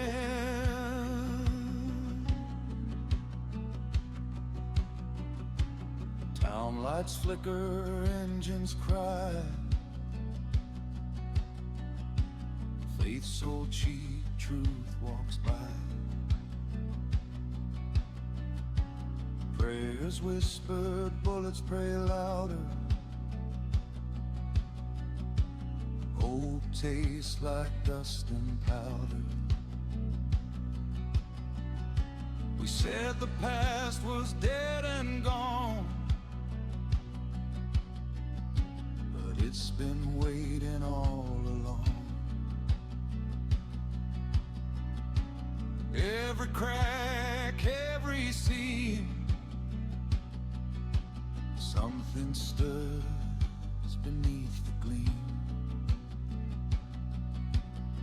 Feel it crawl through iron and bone. This land won't let us walk alone. The ground remembers, the ground remembers every lie we tell the stand. The ground remembers, the ground remembers what rises when we take too much land. You can run, you can ride, you can bury it deep inside. But when the earth decides to speak, it don't roar, it reads. Low and slow the shadow grows. Not a beast, not a ghost, just the cost, just the cost.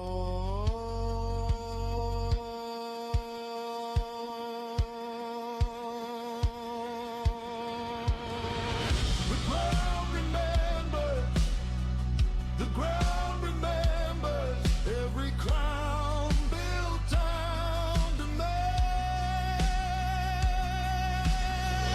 The ground remembers, the ground remembers, and it's done waiting for command. Dust settles, but stone keeps score.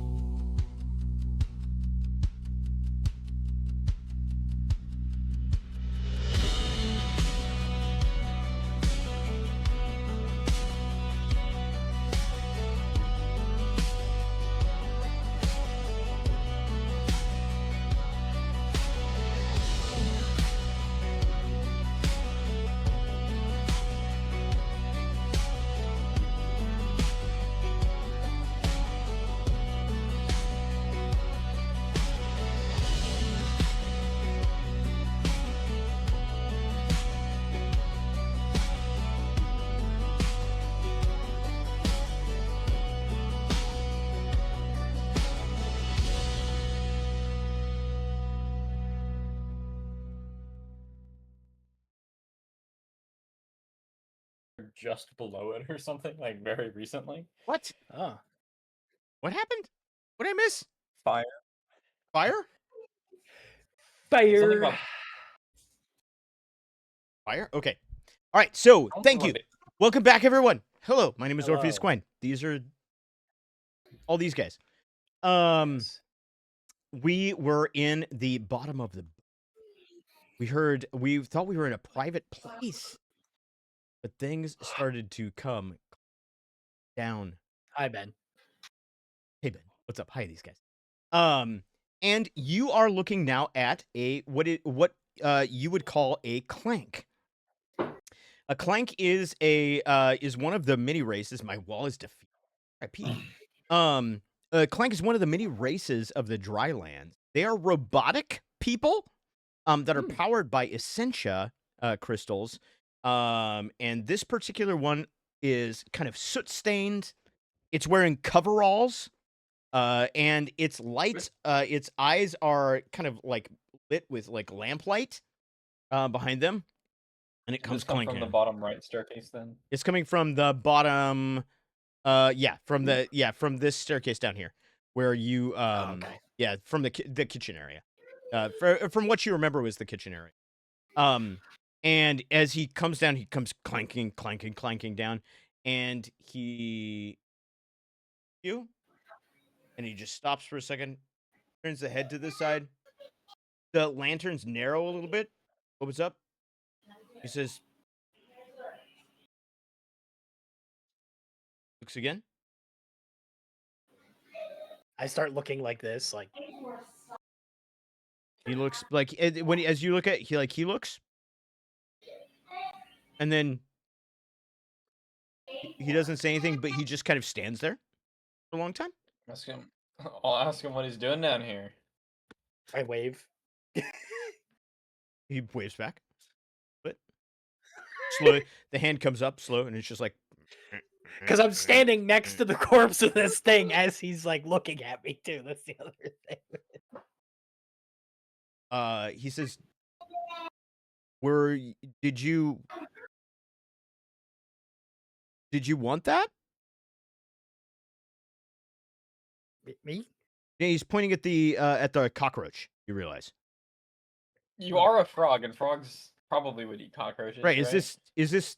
I'm sorry. Did I walk in on something that? No, I didn't do this. Those two killed it. I just walked down here. Well, I was told that I should come and clean up. So, if it's okay with you, I'm gonna clean up. Wait. Who told you to come and clean up? Yeah, who said come clean up? Cole told me to come clean up. The manager of the boat.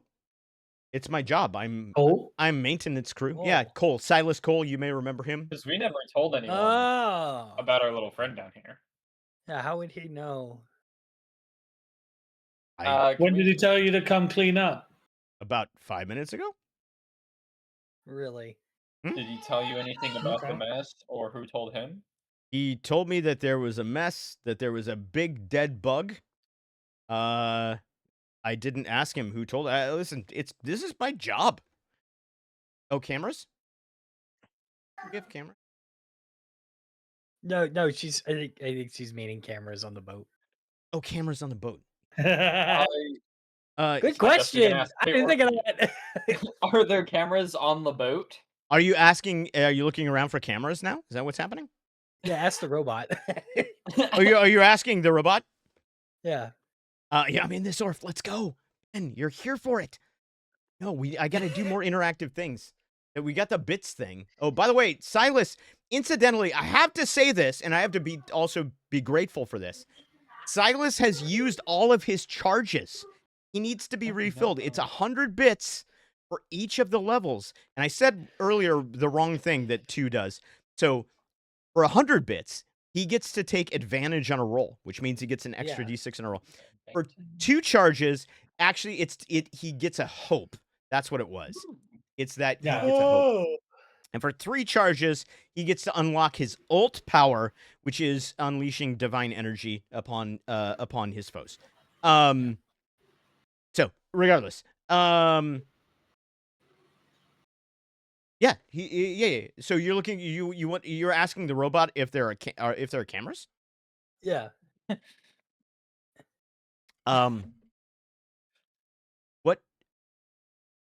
What is camera? I figured. That's what I was expecting. Never mind.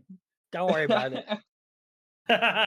Is that We should probably go talk to the witch. Or if he's seen any Forbiddy group. Is that like? Did Silas tell you what to do with the bug? He told Silas. Yeah, Silas Cole. Silas Cole. The NPC that I drafted before I knew what everybody's name was, and then forgot to change. Silas. I'm just calling him Cole from now on. Okay. He told me to dispose of the bug. And what does dispose of the bug mean to you? Well, generally speaking, if we have garbage, we would either burn it or throw it overboard. Yeah, good. You really found out a lot of info there, Chief. In this, have you ever had to dispose a bug like this on the ship before?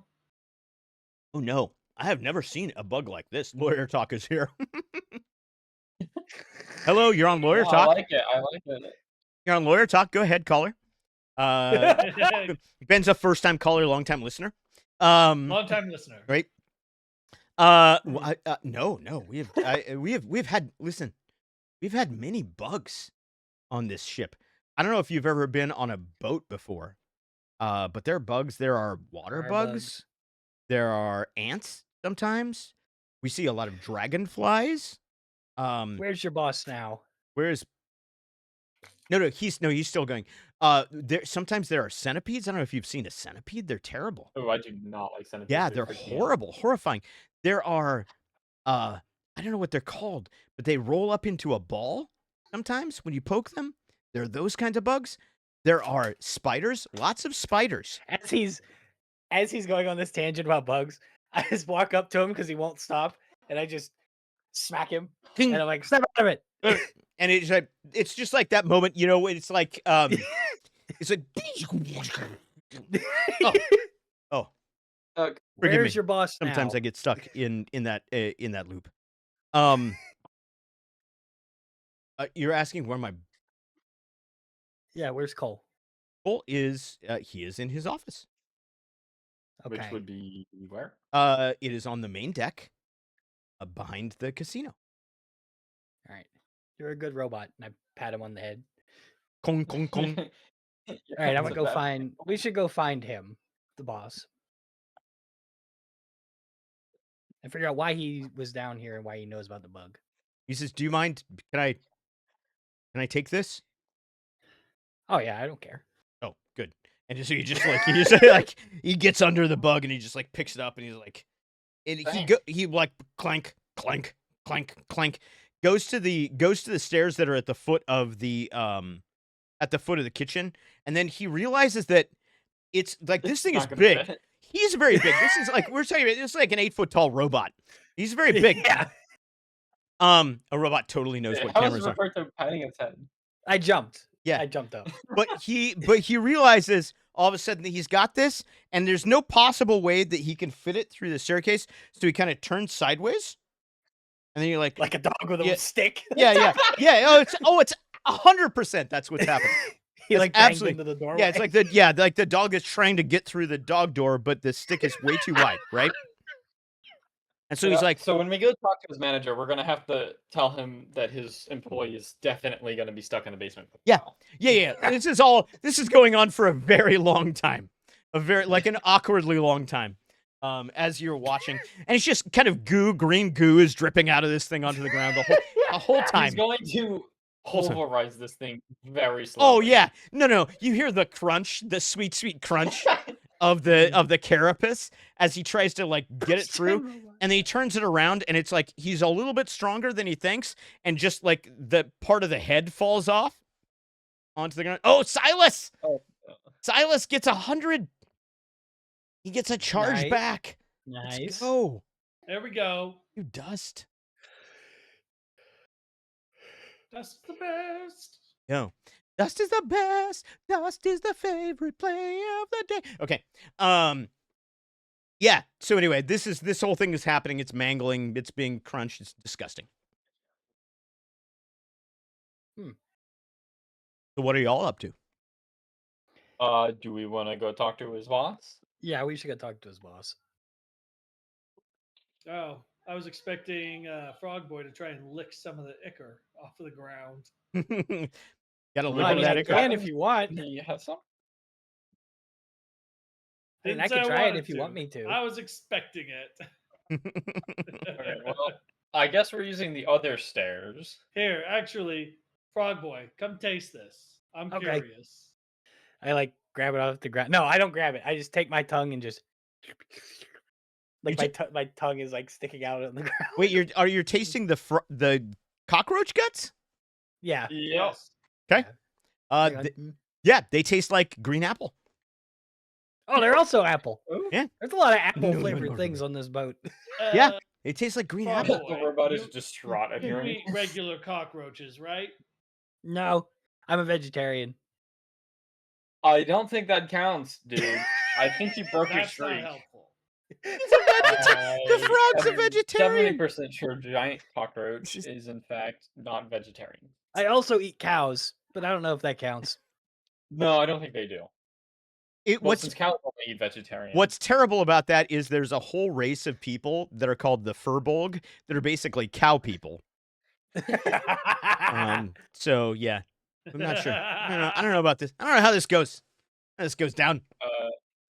I love the idea that the robot's listening, just so confused. No, he's not. The robot is far He too left. consumed with Walked in. trying to get up the stairs with this thing. Like it's trying really, really hard. And now like a leg has fallen off of it, so it's like holding up the main corpse in one hand and it's reaching down to the ground for the leg with the other hand. And it's like the main body is leg kind and of the head. slipping out. Yeah, it's a whole thing that's happening over there. Can we go get this guy's boss to send Yeah, us hang on. Like, Hang on. no, his boss might be evil, but can we give this man some help? I like yell to the robot. I'm like, "Hey, do you need a hand, bud? You're really struggling." He says, no, I've got it. This is All right. This is my job. Whatever. my job. I'm very good at my job. I would say No. otherwise, but okay. Yeah, he's taking care of it. Who are we to question how he does his job? All right. All right, I would like to Let's go back question up this the man's other boss. stairs. Yeah. Okay. Yeah. We're not using the same stairs. Let's go. We're all using the stairs, the same stairs. Okay, so you go back up, back through the VIP area, presumably back out onto the casino floor. Hold on, I have a whole map for this. Yeah, how many times can we make him switch them? I know, right? I need a producer for this show, guys. You have to send more Guys, we bits also have to, so we can we afford a also have producer. to do the funeral for the monkey. Okay, perfect. Oh yeah, we need funeral time too. Alright. Let's go talk to the boss man and tell him he needs to send someone to clean the kitchen, because if that guy makes it through, the kitchen is going to be a disaster. That angry bartender is gonna be even angrier. So we're gonna make Well, that's this. the other way This around. Silas's- Cole's office over Yeah, we're here. gonna make this Silas Cole's office. Hang on, let me see. Do I have a token? Oh, pardon me. Or-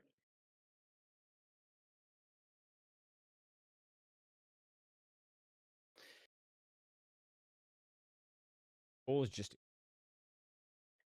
Yes, Are you these, would. like saloon style doors? Ben Ooh, also Ben, gave thank 100. you. Hey. Oh, wait. Oh, did Ben send Silas another Yep. Yes. charge? Back to Let's 2. go. I need divine judgment in my pocket. Hey, now he can get hope anytime he wants one. Although I think you're in pretty good shape from hope at the moment. I think we all Yes. are. Last recession, we rolled with hope a lot.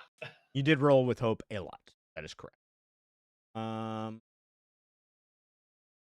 he's got like a flask on his desk. That might have booze in it. You said Ooh, and a lot of money. And like tobacco thing. There's a lot. This guy he really needs to clean his desk off. I don't know. We're just gonna use the other token that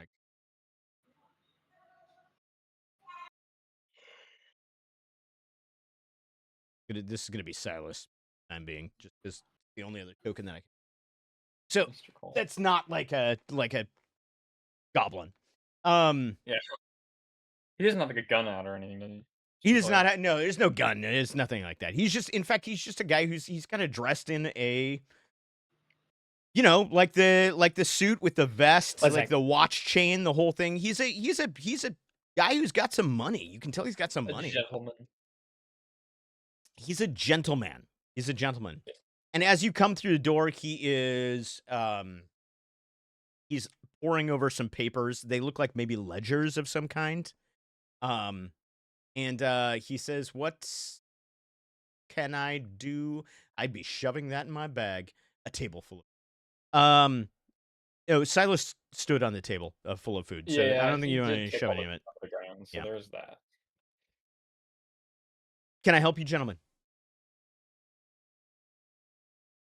So yeah. We were just down in the cargo hold. Sorry. I heard an animal choking. You sent one of your maintenance crew to pick up a dead cockroach. And when I say dead cockroach, I mean a dead cockroach. Oh, yes, yeah. I sent. How did you know? I sent Soot down there for that. How did you know about the cockroach? So the cargo hold is an area where people go. One of one of our staff in the kitchen had gone down for another barrel of ale, and they saw a giant dead squished cockroach. Now, I don't know if you all, I don't know what you were doing down there, but I do know that that's where we keep luggage for our people, for our guests, and they probably would not if they saw that there was a giant squished cockroach near their luggage. So I thought it might be in our best interest to move that. I'm gonna interject this one and go, by the way, you're probably gonna need to send help to that guy, or the kitchen is going to be very, very messy. Really struggling. Oh yeah, it was a bit of a struggle. He just shakes his head. He's like, yeah, Soot is not bright. Who told you about the cockroach? Who told me about the cockroach? Yeah. I just shake my head. You shake your head? As he asked the question. Oh. It was, hold on. I have this name someplace. Oh gosh, what's happened? So many things. I walked away, if you remember. That's it. It was a man. Oh. Not a woman. Very, very descriptive. Yeah, it was a man. Could be any man. Uh-huh. Yes. Kitchen staff. Which member of your kitchen staff? I'm sorry. I have to find my list of NPCs. Is it Asmongold's cockroach? Say guitar. Stupid. Silas. No, yeah, Silas. Everyone here is named Silas. Is it Asmongold's cockroach? Yes. It's no guitar. No, it's Schrodinger's cockroach. It's both squished and not squished at the same time. All at the same getting time. more. Oh god. Okay, we might need to fix that mic. What are we fixing? Is this mic not totally messed up for you guys? Whose mic? I believe that was Silas. Something? Michael, say a few words. Silas is Michael? Silas and Michael. Yeah. Oh yeah, you got the. Yeah. You yeah, your mic's doing a little bit of a static thing. Fuzzy mic again. The name of the person is Fench. Fench. Yes, Dora Fench is his Dora name. Fench. Dora Fench. He is my head chef in the kitchen. Oh, he's the one that Riberto talked to, right? Mm-hmm. About me. No, it's Silas. Yeah. Oh, Mike is better. Yeah, about the food for the animals. Yeah. Dora Fench, our head chef. He came and complained, as he often does, when things are not perfect. He's very particular about these things. And he came and complained that there was Dora a mess come down and tell you about this? There was a commotion up on deck when Flip was killed. Did he come tell you before that or after? After, when the commotion happened, I don't know if you knew this. I'm not sure if you know this. Sir, and with all deference to your religious proclivities, when you jump on a table of food, such as you did, when you jump on a table of food, no one can eat that food. It's not. People don't like to eat food that's had feet on it, and so. And he, by the way, said he kicked it all onto the floor before he jumped on the table. So an entire new buffet had to be created, and as a result, the head chef apparently needed to go into the stores to find additional foods, and as a result, seems to have stumbled upon, he or one of his kitchen staff, I do not know, stumbled upon large dead cockroach. I'm sure that none of you know anything about a large dead cockroach or how it might have gotten into anyway, the Tastes bottom like of green my boat. apple. How much time between you green hearing apple? about this and you asking Robot Man, I forgot his name, to go clean this was there? I sent it down about 10 minutes ago. What? I believe he took a while to get down there. You might want to look into that. He might be a little lazy. Yeah, well, I mean, it's not that I don't think he's lazy. It just takes him a while. He's not fast. My gosh. I Did he walk into a wall for 20 minutes? Like I I lean said, over to Silas, but I get confused, and I actually lean into this Silas, and I'm like, "Yeah, I don't think this is gonna lead to anywhere." you're on his side of the. You've gone to his side of the desk. Yeah, because I'm like trying to whisper to Silas, like, "I don't think this is gonna lead us anywhere." But you important." strictly, just because they have the same name, don't know which one is which. Yeah. That tracks. Okay. Okay, while you're back there, do you see it? Keep an eye out for anything. Steal some money. Really, we think that he's Well, actually I going to just keep his whispered eye to out for him. something? Yeah. I just whispered to him that I don't think this is gonna lead anywhere. He looks at you and he says, "You're right." I don't. And I look over and I'm like, "Oh wait, you're not him. How did I get over here?" And I'm like, "Hold on."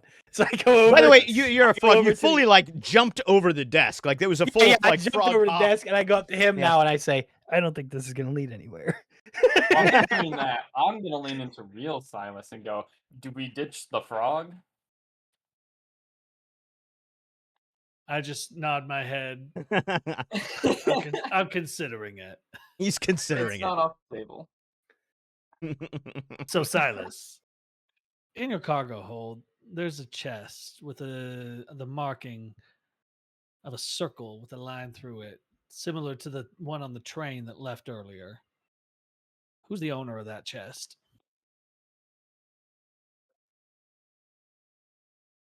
You're asking Silas Cole. Silas. Yeah, cool. Yeah, not me.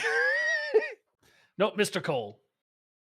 So he says, you're asking about luggage that was in the luggage area? Yep. I am. He says, well, let's take a look. What did you happen to like get the tag or? There was no tag. It was a throwing large. box with the It was a train very symbol on it. large trunk, and it had the symbol of a circle on it with a line through the front. Well, let me take a look. I take a piece of paper and an ink off of his desk and draw the symbol for it. Oh, so he can see yeah. what Oh, I'm talking perfect. about. Yeah. You draw and he says, he looks at it, he picks up the paper after you've drawn it, he says, well, this is the symbol from the train. Yes, it is. It is. Told you that. And this was on a piece of luggage in the hold?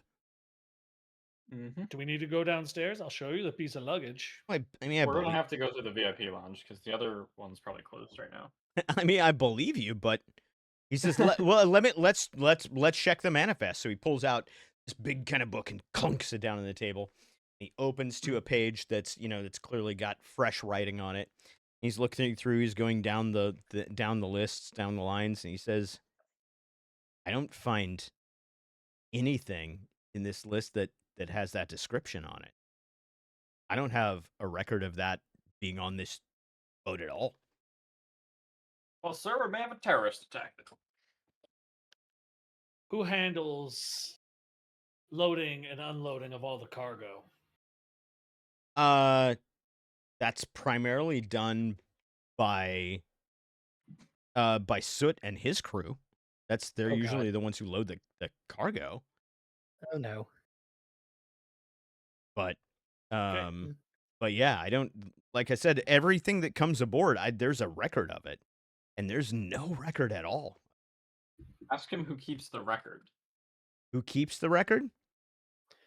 Did you say that loud like he can hear you?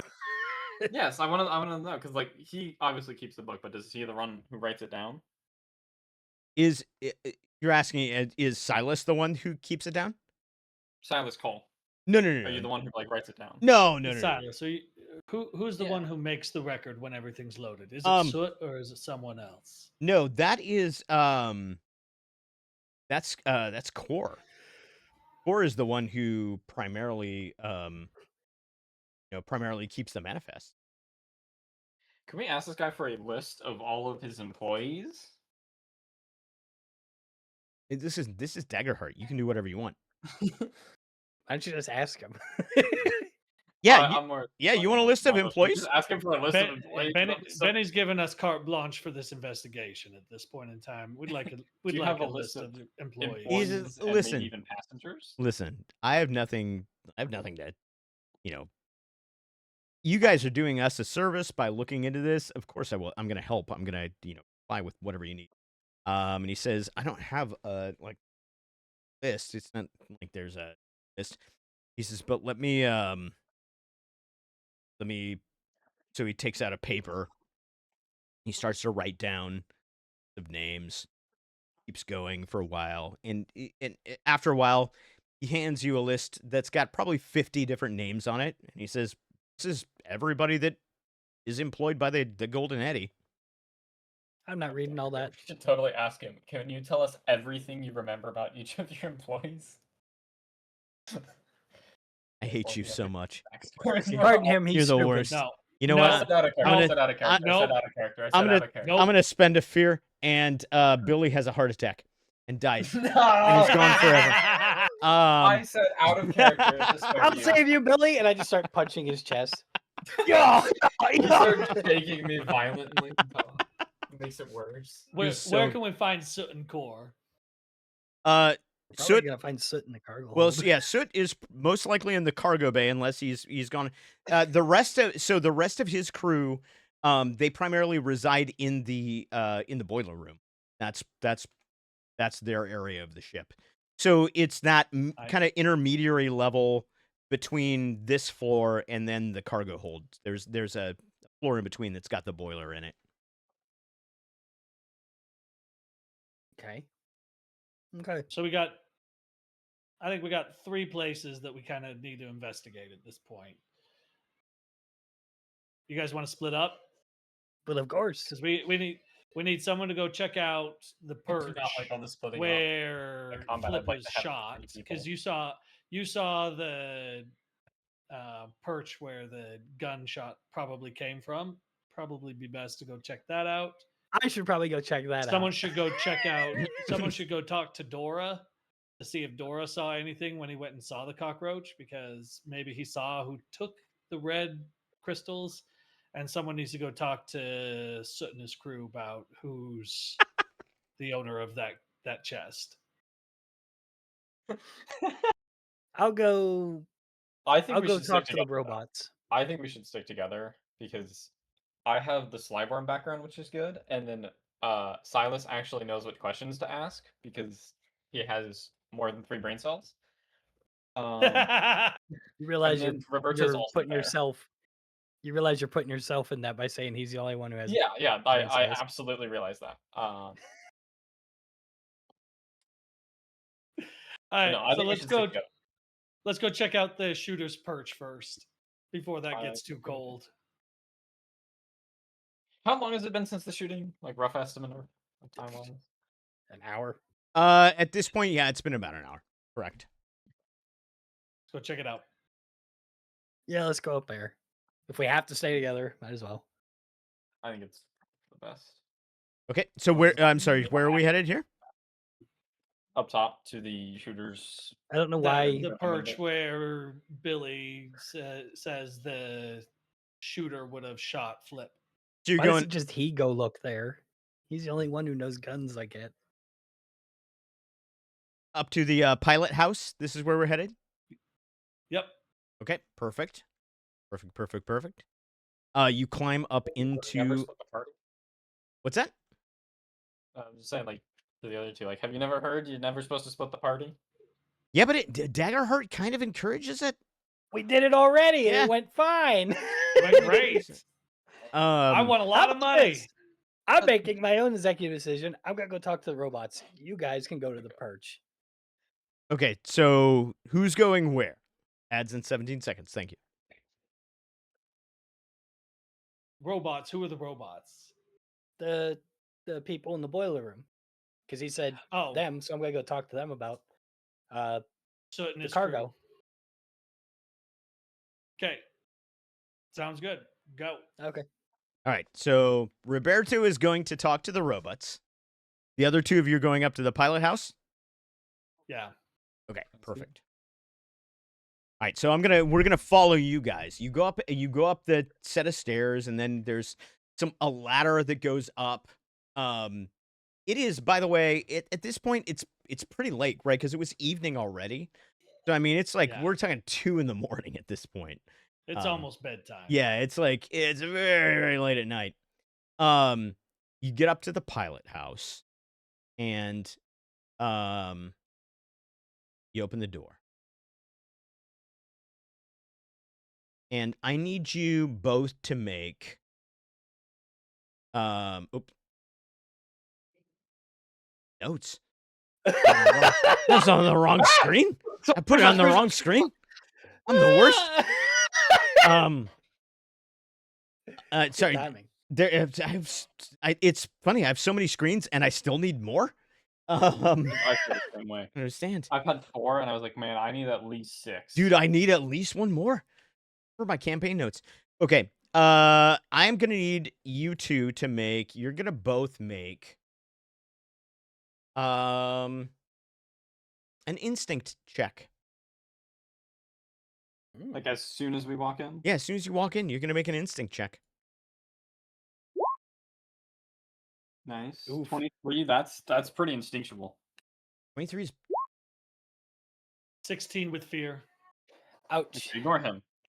okay. 23 with hope. You get yourself a hope. 16 with fear. I will take a dull. Okay, both of those are good though. These are both good rolls.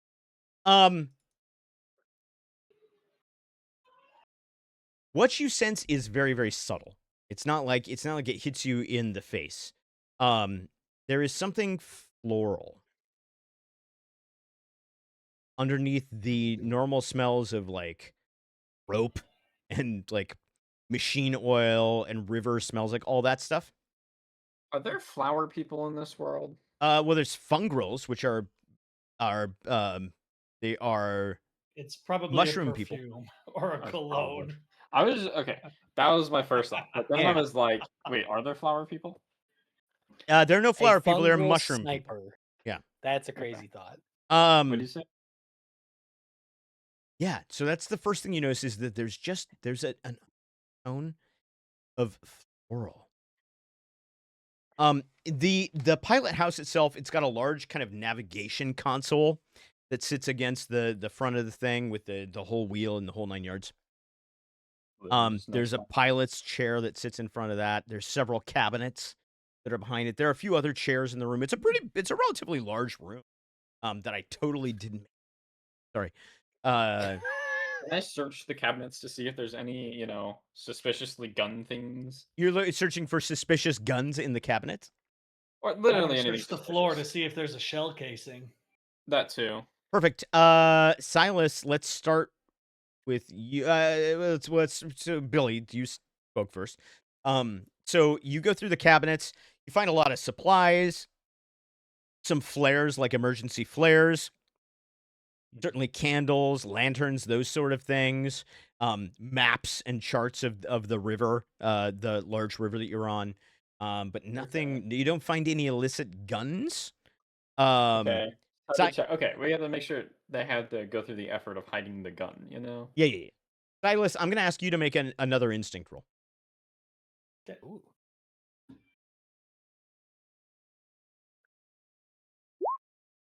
Oh. 11 with fear. 11. Oh. It's 11 with Back fear. up. Oh, this is delightful. So good. Good at giving me fear. Michael needs to stop rolling. He rolls fear very frequently. It's so good. I will do Everything's the good. rolls. You tell me what you want me to roll.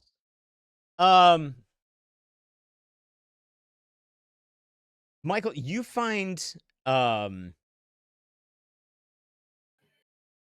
scuff mark. Find a scuff mark. Tripod scuff mark or shoe scuff mark? Well, listen, we've touched the tips. We found a bulge, and now we're talking about tripods. Zinga. This is a family-friendly show.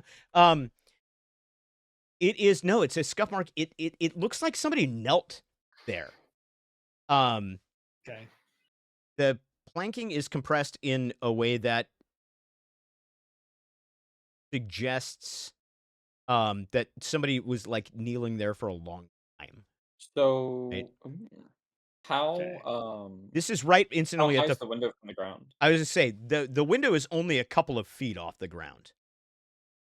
Okay, so like a human would be kneeling, but someone like big, tall robot boy Well, would be. we're talking like, about probably someone kneeling, resting the rifle gun down so that they can. Yeah. But I'm trying Yeah, to see like, shoot. is this like a giant person doing this, or is this a small person, or is this a normal sized person? You would I'm say kneeling. based on the position and those kinds of things, you would say it it's not a very good roll. It's not you're not going to get the exact size of the person, but it's not somebody who is extremely heavy. Like these things are not cracked. It's not, so it's not something that a gigantic type person. It's definitely somebody that's normal sized or smaller than that. Okay. You would say like even a like Riberto, who is a relatively small person, could have been kneeling in this spot. In fact, it may have been Riberto for all you can tell. I think it's Riberto. Did you see Riberto? So there's a ladder that got us up here, right? Yeah, there's a ladder that took you up Is the it ladder. like a trap door that we get in, or like we get up the ladder and there's a door we open? No, so there's a ladder that comes up from the deck just below it, and then you walk out. There's a little bit of a deck around this thing, and then there's the pilot house. So you open a door. All right, so let's look at the door and see. Is there any sort of like locking mechanism, and are there any like scratch marks that look like somebody's been trying to open it? There's with a lockpick or absolutely a something. locking mechanism. It is absolutely not locked. And there's no indication that it's been forced in any way.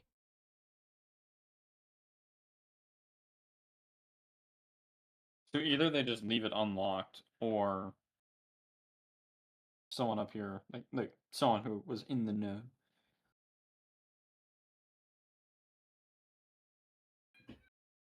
Billy, anything in particular you would want? I feel like the answer should be yes. You could use My your left side. sharpshooter experience to look around. Can I do that? Say because of my experience with this almost exact kind of setup, I do better on instinct roll. Yeah. Roll me that instinct roll.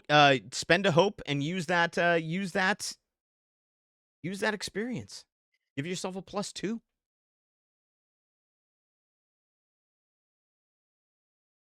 I think I'm doing it minus a hope. No advantage, right? No advantage on this. No. 27 critical success. That's quite good. That's quite good. There we go. Everything. Quite good. Do I get a hope for that? Do you get a hope for that? You absolutely get a hope, and you get to clear a stress as well. Oh, perfect. Yeah. Okay, so I can see like how the person was feeling while they took the shot, right? Yeah, I mean, you can see like their family tree. Okay. Like, yeah, you can tell who their parents were. No. You see it in the corner, like kind of half hidden under the edge of the navigation console. It is the shell casing. Perfect. It is the shell casing. You pick it up and hold it into the light, and what you can tell is, again, based on your crazy roll. 27, 12 Yeah, plus yeah, 12 plus 3. You know the caliber of this. It's not a common caliber of this. But you know it, and you've never used it yourself, in fact. It is in your memory. It is associated with there's a roll that's happening. Nice. Why did you press your prayer dice? I forgot to roll my prayer dice at the beginning of the session. Oh, okay, good. You're good. I'm like, what happened? Somebody rolled dice? Exciting. Oh my god. I found a 303 British round. In your memory, this is associated with a very specific category of people. Those who shoot other people? They are the kind of people who would work for in the shadows of the. So you know that back east, right? The kind of ruling body of this world that you're in is something that's called the Confederation. The Confederation of Unified Corporations. And the people who would use this operate in the shadows of the Confederation's corporate machinery. They are people who are largely paid to be forgotten. The type of gun that fires this type of round is not something that you would just go out and buy from a gunsmith. It is made in highly limited numbers by a small regional smith who does not advertise. Right. Okay, so if we find someone with the gun, it's probably 95% chance of shooter. Well, that's a good find. I will pocket that. What's the name of the gun? What's the name of the gun? Yeah, do I know the name of the gun? It's a sniper rifle. So, like, essentially, if we were to ask somebody if they've seen someone with this type of gun, have you seen the like, what would specialty we say? video? Yeah, absolutely. Yeah. You would know that it was this particular type of weapon is primarily going to be manufactured by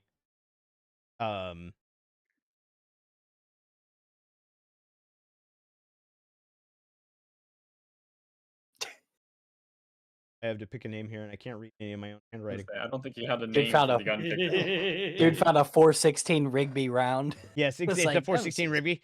No. This so it's you would say this is almost certainly a copper keg. Would be outfitted in a copper keg rifle. Okay, that's for copper keg being the person who. As you are doing this, the door opens. I've just spent a fear. There's a guy who walks in. He's got kind of dirty blonde hair that's kind of mussed up. He's in a uniform that you've seen on the boat, and it's rumpled up, and there's a little bruise on left temple. And when he sees you, he stops and he looks at you. And he looks at both of you, and he says, "I fell asleep." And, did you fall asleep into someone's fist or something? What's that bruise? Who are you? My name is Clem Tully, and I work here. How are you guys? So, by the way, can I try to detect lies? Yeah, I of course. have my Flyborn for that. Daggerheart, you do whatever you want. Which one is that? That would be instinct. Let's do an instinct with advantage.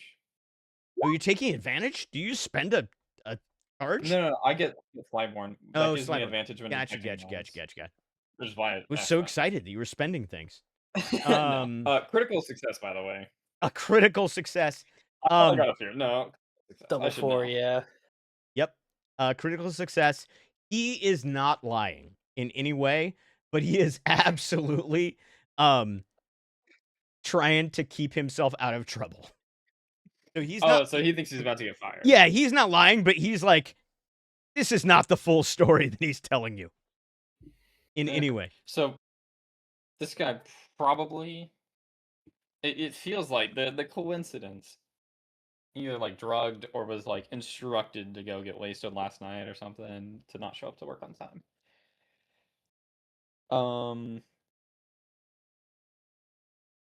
Where'd you fall Can I asleep? ask him? Yeah. Sure. Where did I fall asleep? Yeah. Is right over there, and he points towards the opposite corner of the opposite corner from where the bullet casing was and where the window is cracked. There's a bucket that's been kind of turned over, like, you know, when you would turn a bucket, like a 5-gallon bucket over to sit on top of it. There's a bucket that's there that's been turned over that way, and then it's just it's kind of like you could sit there and sit with your back up against the wall. Nearby on the ground there's also a copper mug that's laying down on the ground. Some of its contents are soaking into the floorboards. Like it's spilled? It's very clearly spilled. Yeah. Okay. Clem, have you been drinking? The time frame. Are you asking me what the time frame of the spill was? The sleeping. Of when this... was he sleeping? Just oh, you're asking him? Yeah. Have you been drinking, Clem? And he's like, yes. Nice. I have. He said, but I mean, don't tell anybody. Maybe. I would prefer that you didn't do that. I'd be inclined to not say a word in exchange for some information. Clem. I will gladly listen. You tell me what information you want, and I will gladly help if I can. Has anyone else been here in the pilot house in the last 2 hours? Says yes. I need the names of all of these people. Who? Says, well, there was Rix was up here. Rix is Rix was here. I relieved him of duty to watch in the pilot house. And what time did you change shifts? What time did we change shifts? About 4 hours ago. Okay. And then Puck was here. Puck? Yeah, Puck Oren. You would recognize. So Puck Oren is a name, Silas, that you have heard before. Yeah, I know I've heard the name. Yeah, Puck Oren. He was around the gambling table with me. Yes, he was the halfling, the drunk halfling that was around. Drunk out of his gambling. mind. Yeah, he was drunk off his butt. He says, Puck was here, and he may have brought something. That may be why I fell asleep. So it's Puck in on him. Besides Puck, Hmm? do you remember anybody else here? Nope, that was it. That was it. It was What kind Rix. of booze were you drinking, Clem? I don't know what it was. He brought it out of a flask. It was really good, but it was warm, and said it was from the east, and I'd never had anything like it before, and I don't think I drank very much of it. I say, can I ask him if he's typically a lightweight when drinking? No. Oh, yeah. So that was definitely a sleeping chemical thing. I'm really, like, I can drink fire whiskey all night long, but this was this was different. This was strong. You still have any of it on you? We might need him to prove it later.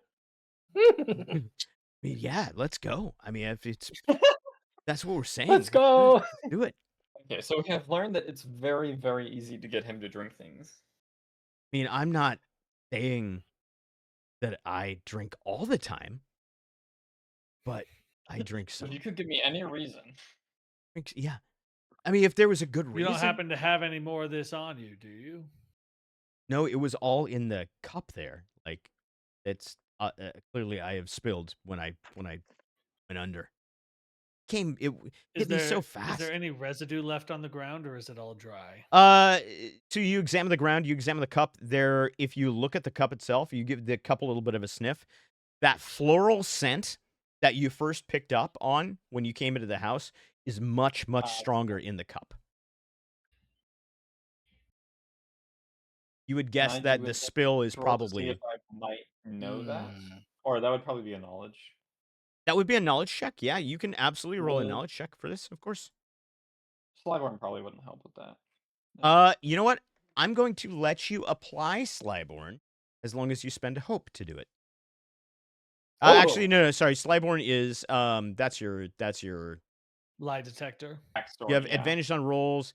To negotiate with criminals. No, it's the rules are to negotiate with criminals, detect lies, or find a safe place to hide. So this wouldn't apply directly to that. Yeah, no. Frogboy, do you have any sort of experience where you can sniff stupid stuff? I'm not with you, so yeah, it doesn't matter. he's. I know, but we can take the roads. cup with us. I just don't know what your experiences are. My experiences are, yeah, absolutely not. I'll tell you right now, Well, they're we not could- bad. Hang we on. could keep it Battle anyway and see hardened if and anything incredible plays. strength. Yeah, an 18 is quite good. That's quite a That good is pretty roll.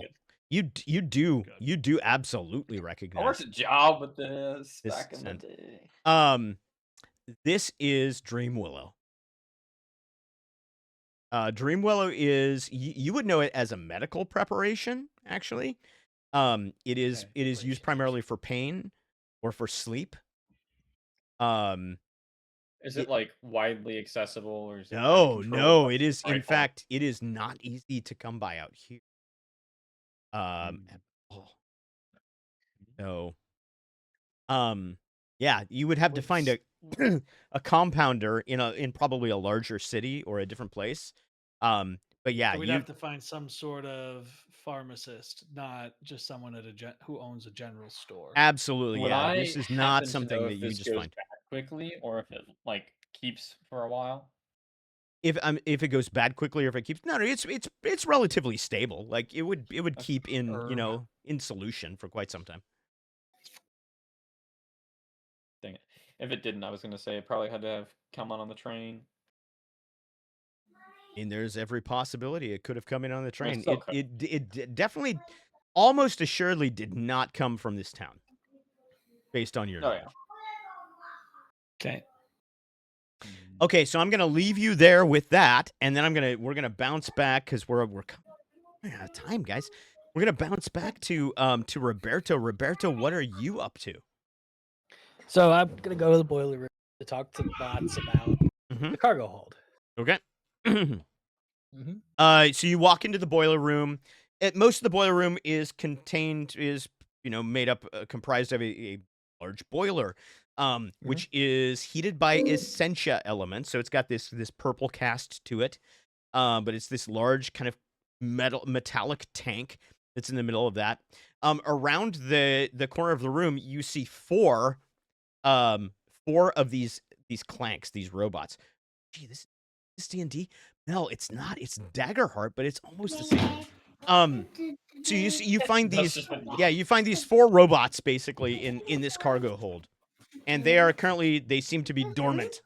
Their lantern eyes are not on. Do they do that, or do they think they're dead? Good night. That just means they're turned off, right? Do they regularly turn off, or? Yeah, right.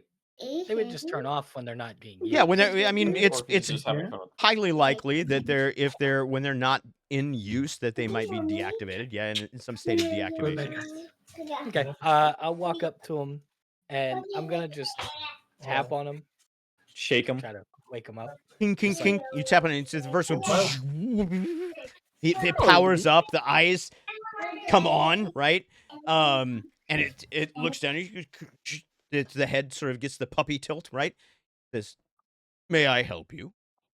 I do like I look like the lizard from those memes where you Be see right the back. lizard going like that. Yeah, Like, straight up. yes, I have questions about the cargo in the cargo. He says, I carry the cargo. Do you know anything about what's in the cargo? Do you guys write it down? Put down there? I do not write down what is in the cargo. That is not my Who function. My function is to carry the cargo. Where's Soot? Isn't he the one? Where's your boss? He says, Soot is not here. I know where he Yeah, is because I know do where you he know is. where he might be? He's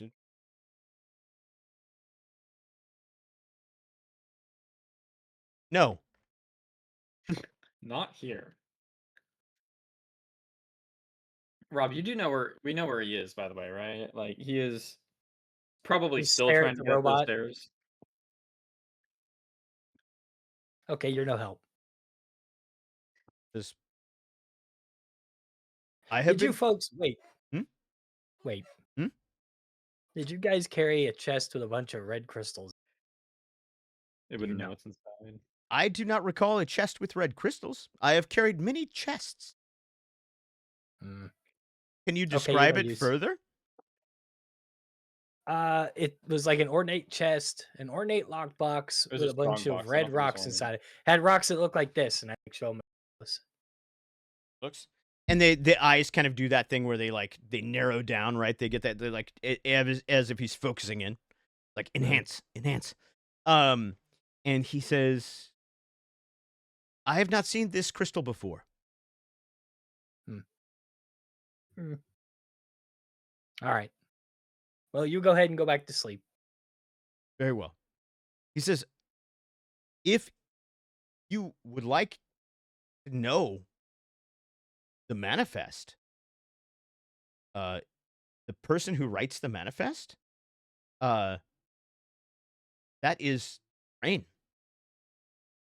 So if you are seeking something specific in the luggage, I would speak with Thrain. Thrain? Thrain. Thrain. And where's Thrain? Thrain is. He looks. Thrain is not here. I just stare at the robot for a moment. He stares back. It's just unblinking, absolutely staring. No expression. Obviously. Mhm. Go to bed. Very well. You just I turn around to think. powers down. Powers directly I'll go. down. I'll go back to the cargo hold. Back to the cargo hold. You're in the boiler room, so you'd have to go through the cockroach guy. I know. That's what I'm going to find first. Then I'll talk to Thrain. Okay. Okay. So where are you going? The cargo hold to see if Soot's still there. Okay, got it. So Struggling. You're going down to the cargo hold. Do you go down? Yeah. Are you going through the kitchen or are you going through the VIP lounge? Let's go through the kitchen. Okay. I went through VIP with them last time. As you walk into the kitchen, you just hear somebody yelling. And it's like, no, you do not bring this bag through the kitchen. This is ridiculous. Do you not understand? We have the food in this place. We do not bring the bag in here. What is wrong with you? Are you some sort of stupid robot? What has gone on? And then the voice is just, I am bringing the bug to dispose of it. I just completely bypass them and go to no. Yeah. I go towards the shouting. Yeah, so you come around. There's this large kind of prep table in the middle. You see this 7-foot tall grasshopper man, who is Dora, Dora French, not French. That's not a thing because that would be fictional and way too on the nose. Dora Finch, with the whole chef hat on top and the apron and like 4 knives in various different hands.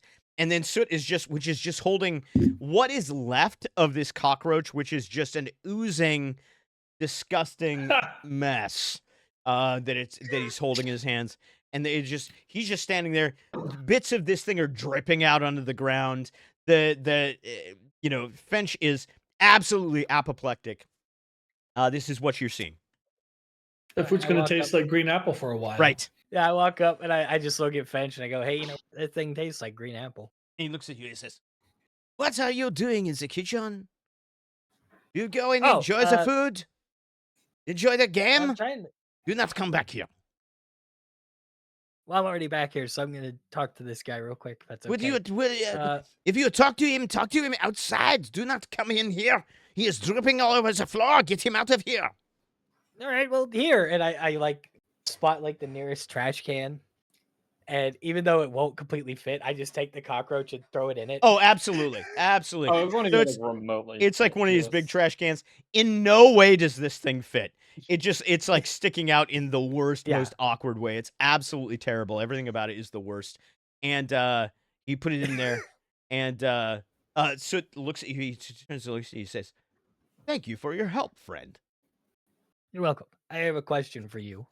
And I look at Finch and I go, see, problem solved. He says, "There's not a problem solved. You look at this. There's a bug now in my trash can. You'll get the trash he's can." like getting angry and yelling at us. Right. I just take Soot and walk away. I'm like, all right, let's go. Yeah. The two of you just walk out. He's still shouting and waving. All of his arms, many arms, are waving in the air. There are like 3 guys that are trying to like now get the trash can out of there so that to avoid his wrath. It's a whole thing that's going on. But the two of you walk back out onto the casino floor. Yeah. So, question. Yes. Do you remember bringing in a really ornate lockbox chest with a bunch of crystals in it? I have brought many ornate chests onto the boat. I do not look inside them. Do you remember the one we were all standing next to whenever you came down there? It says,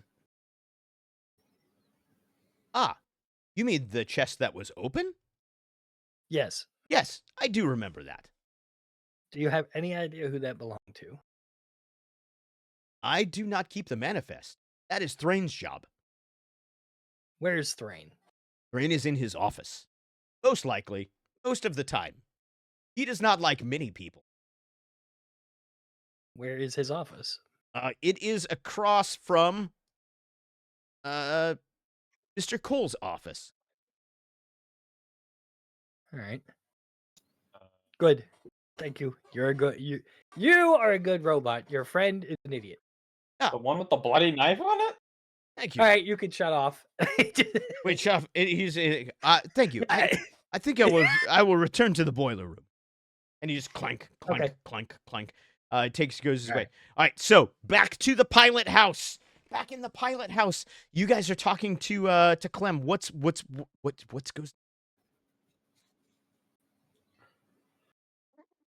I'm not sure he has anything left to tell us. Because he took the Dream Willow and he passed out. I'm gonna ask him, do you usually keep the hatch locked, and would it have been locked while you were drinking? No. I mean, listen, there's not really a reason. The ship is moored, or the boat is moored. We're not going anywhere. Okay. It's, for the most part, nobody comes up here. There's generally security to make sure. I'm just here to make sure that people don't come in and mess around with the pilot house. Yeah. Lovely job of that you did. Billy, my thought is we go back to Cole's office, as we need to know 2 rooms. I need to know where Puck's staying, and we need to know where Eli's staying. Because those are a real 2 persons of interest at this point. Seems reasonable to me. And as we leave, I will remind the guy one last time that if he's leaving anything else out, I will get him fired. And Clem? If I can think of anything else, I promise I'll let you know. And Clem? Yes. Sir. Probably better to stay off the booze from now on, my man. Yes, sir. Absolutely. Understood. I'm right on it, sir. No, off it. Off it, sir. That's what I meant. Sorry. As you're walking out, he's just like sort of sneaking a flask out of his thing. I can see you. Ah, sorry, it's Wait, medicinal. 30 seconds, dude. Medicinal. 30 seconds. Fully medicinal. Purposes only. Medicinal. Yes, sir. What? Better not be lying to me. All right. So you guys head back down.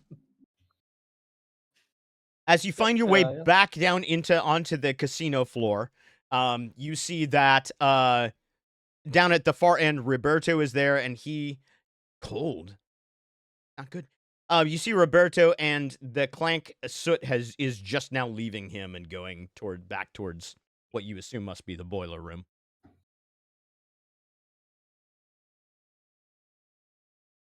Okay.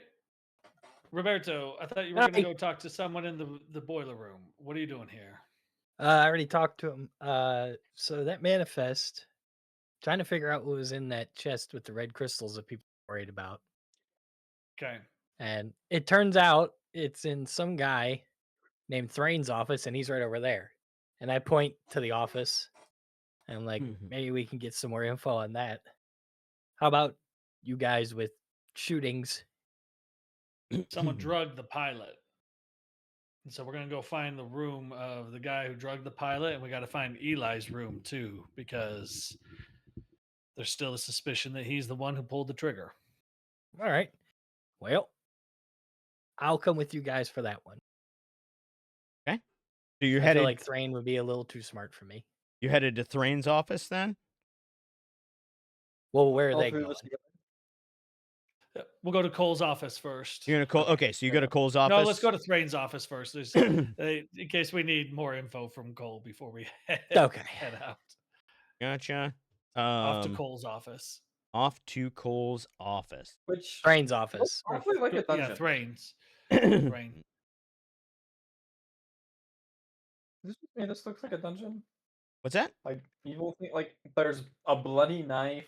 Listen, I didn't make this. I didn't create this. I needed the clarification that that's not what the. No, that's not what's going on here. I didn't create this map. I stole it. Okay.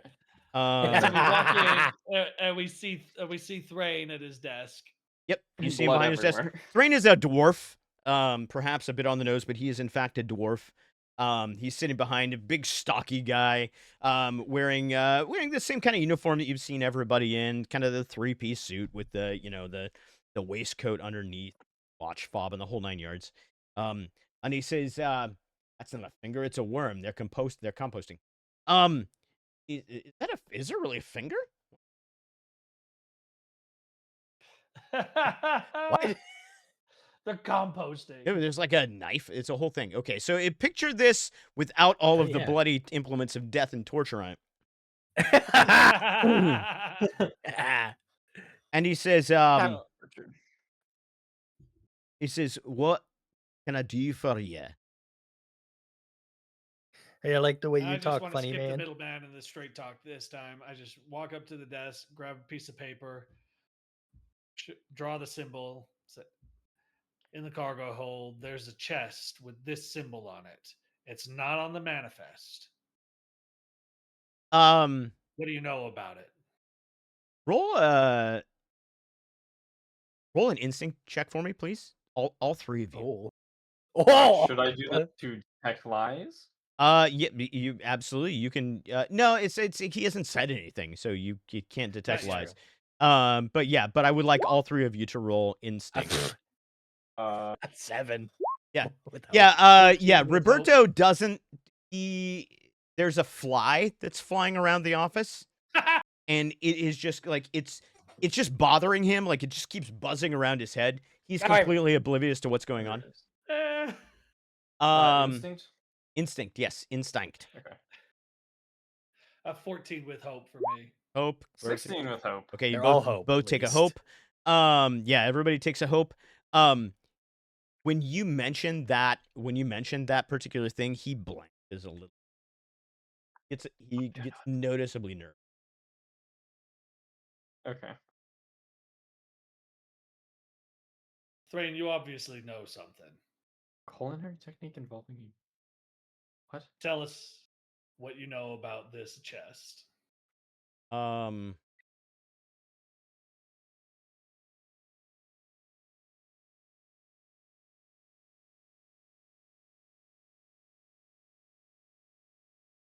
don't know.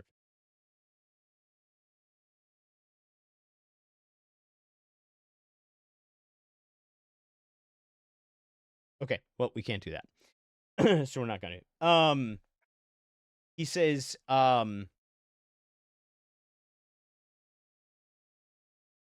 blanching is a culinary. No. T-Rex, shut He up. blanches. He eats. I don't know what White. that word means. I What the googled it. heck? I love that we're just working on your vocabulary while we're playing Daggerheart. Blanching is what you do to vegetables. I think that's like the to third make word them tonight you haven't crispy known what it after means. you cook them. No, it's more than that. When he blanches, it just means he gets white. He gets a little bit white. He loses his color a little. He got boiled. Yeah, he got boiled. That's Okay. what. Yeah, there's just water comes from the ceiling on him, and he just is boiled. Not true. It's a shock technique. He says, that is the special delivery. Lunch from Golden Girls. It comes Delivery for who? not for anybody exactly. It's more just something that I hold on to until somebody comes to get it. So this happens regularly. Off the books. Yeah. Yeah, because it wasn't on any manifest, It apparently. happens. You know anything about that? Happens every time that the train comes through. Oh. Do you do a favor for these people to keep this off the books? Or do you get paid? Not an official thing. It's something that I do. Just yeah, I might get a little bit of money for it here and there. From who? Well, I don't see who it is. Who comes? It's always a different person who delivers it, and I don't know who they are. You're asking. They've always got the nice sort of black uniform on that the people on the train always have. And they bring it, and they hand it over to the clanks. Clanks put it down with the luggage, and then it waits until the next train comes through, and it goes out on that train as well. That's why they didn't know anything about it. Clank's probably programmed to not know anything Who about it. Who comes and collects it? Who comes to collect it? Another person in the same sort of uniform. Do you have a name? A name of the person who usually buys them? Nobody ever uses the name. It's the sort of people you don't ask what their names are unless you want to find yourself in a very bad place. Who approached you to when this all started? It was one of the train people. They came to me. They said, "Then got a proposition for you. All you got to do is to hang on to this thing for about a week." It seemed like easy money. Have you seen How that much do person you get again? paid? I've not seen that person again. No, it's always someone different every time. Like they're doing it on purpose. I think they don't want anyone to know who they are. When do you get paid? After each delivery? Every time someone comes to pick it up, they bring a little bit of coin with them. How much coin? About a bag of coin every time. And where do you keep this? For the investigation? Ignore him. He's asking stupid frickin' questions. He just wants your money. Have you collected from the delivery today? No, there's been no pickup today. A chest you was. You know that something tried to steal the contents of the chest. Oh, that's not good at all. When they come and pick it up, you are there? Yeah, of course. Yeah, you've got to make sure that they get it so that and get me money. You know, it's Every time? every time. They've never collected without you there? Oh, not once. That's not the agreement. The agreement is they come back onto the ship. I let them, I give them the crate, take it. I don't listen. The person, I don't know what's in it. I don't want to know what's in it. When's the next time they'll be here? the train came in when we first got the intro roll, right? Yes. Yeah. Yeah. Yeah. Yeah. And someone knew about the crate because they knew to go down and take the crystals. So they were probably already on the boat and probably just went and found it. So this guy's probably not getting paid. No. It might not even be one of them that took it.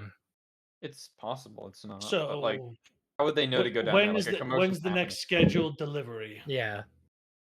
Well, they don't exactly run on a schedule, but the train comes into town about once a week.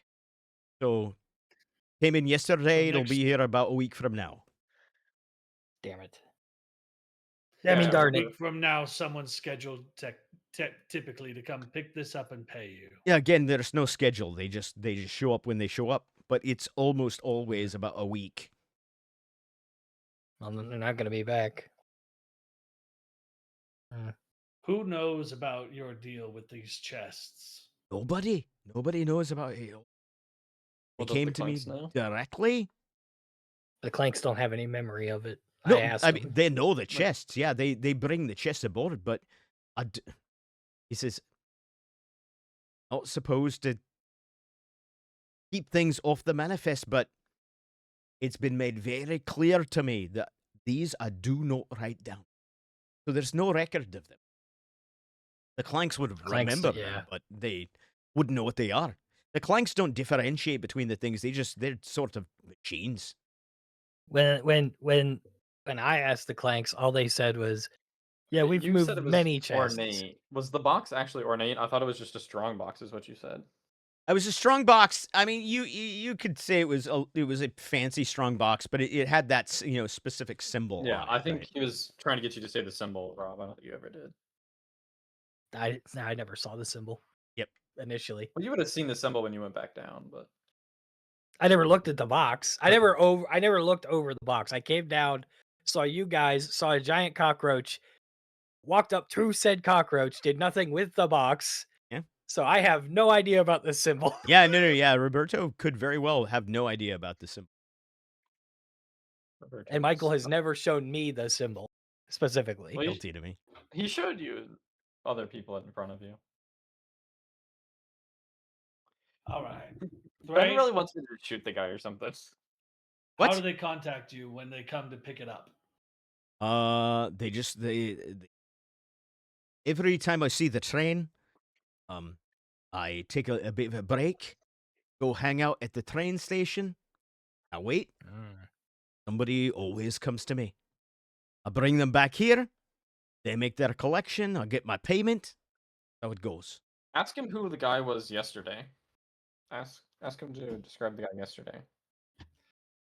To describe the guy who dropped Well, up. you said the train came yesterday, and every dropped time off you the see the train, you go, and someone always comes up to you. Mhm. So who was there yesterday? He was just a man. He was tall, thin. He had what looked to be maybe a reddish hair. It's hard to tell. They've got those black caps that they wear. He's dressed Do you know in. if he left? If he left, he Did you know? Did he get back on the train? yeah, he got back on the Yeah. train. Yeah, Dang it. they always do.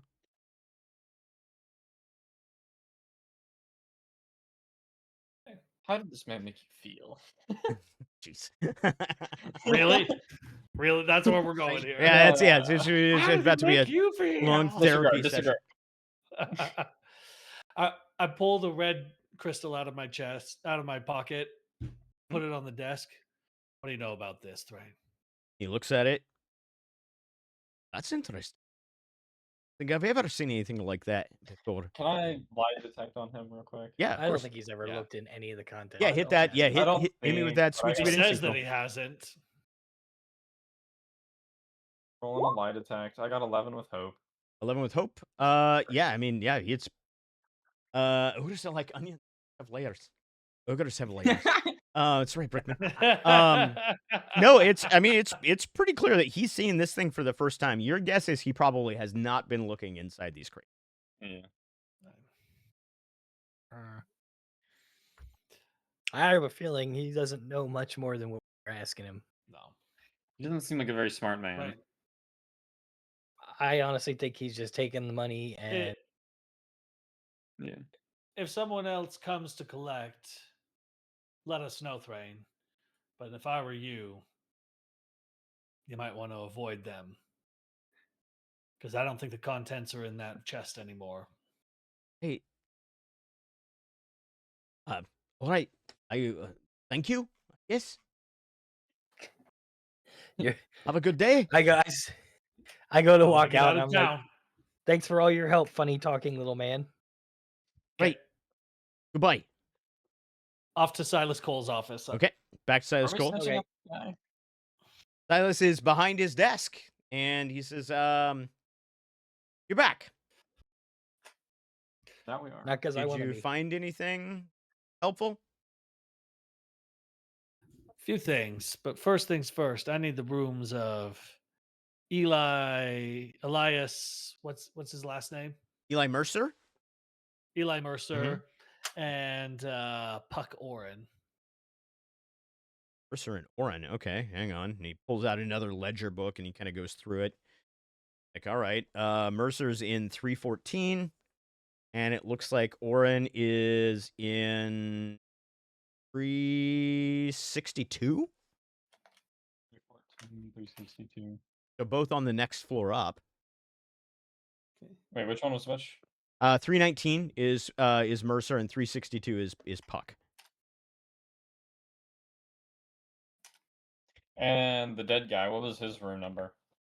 The Simia, Flip? he was not staying on the boat. Okay. No. Yeah, he didn't have a room. Cole, when the train comes in, how often do the men in black from the Confederation of Corporations hang around? I mean, they pop into the casino. Usually when they're here, they'll come in for a drink, maybe a little bit of food. It's not normal. It doesn't happen all the time, but most of the time, I would say at least. You seem genuinely surprised about that chest being on board, not being on the manifest and all.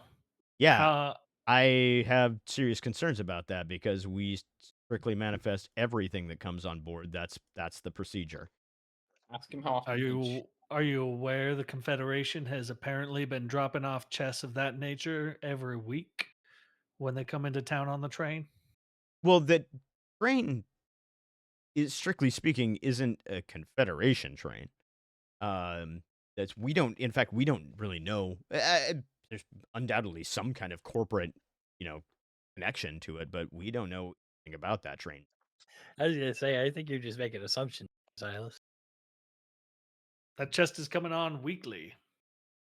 At least that's what your Thrain said. And it's been coming in off the books every week. Like, train. I should have known. Should have known. I never trusted him. Never trusted him. I told Benny. I said, this guy is no good. She vouched for him. She said, no, he's fine, but I didn't trust him. Why didn't you trust him? Well, because I just... It's because he's a dwarf, isn't it? I was gonna say, is it because he's little? Hey. Or is there a real reason? I'm not racist like that, but... I'm Like not that? Racist. Wait. Can we get a little more on that? Yeah, I'm not racist, but but little people, I mean, look at them. Just look at them. They're how smart can you be you've got a tiny head. How much brain can you put in? No. No, he says he's like, listen, I just sometimes you just get a sense about people. And have you ever met somebody who it was pretty obvious that they would rather get paid than do actual work? He does talk kind of funny, so yeah. Yes, yeah, and he talks funny. He's very small. Yeah. So I don't know. I had a feeling. I got a bad feeling about this guy.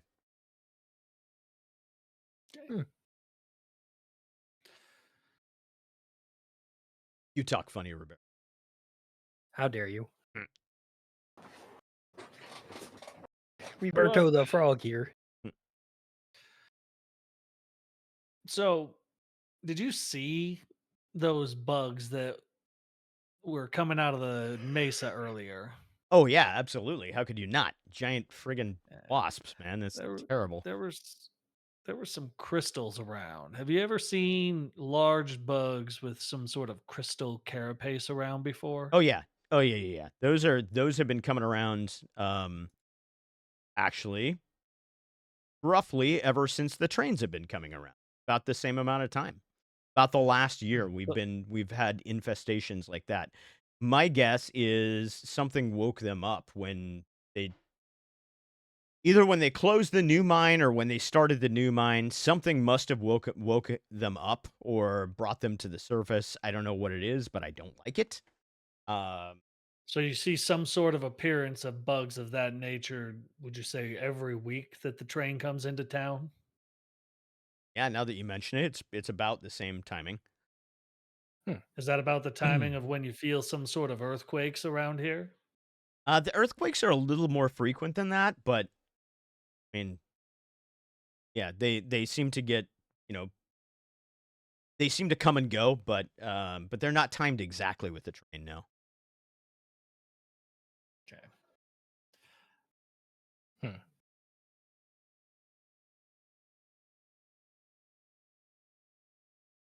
I got nothing else. You guys? I don't know, man. I just work here. All right, Colt. Thanks for your help. We'll be back if we need anything else. All right. I mean, just let me know what I can do. I actually couldn't think of anything. I mean, I'm thinking Roberto we can't check ever out think of those anything. rooms. Boys, my thought is you guys go check it. Two of you go check out Eli. Billy, I need you to watch him so that he doesn't just pound Eli into the ground before you get any information from him. I already know Puck. He likes me. He thinks I'm a drinking buddy. I'm going to go check out him on my own, and we'll meet up back here. I think All right. Okay, so I'm gonna have a little side chat. Okay. With Riberto going this. Tell him, okay. There will be a time for beating this man up.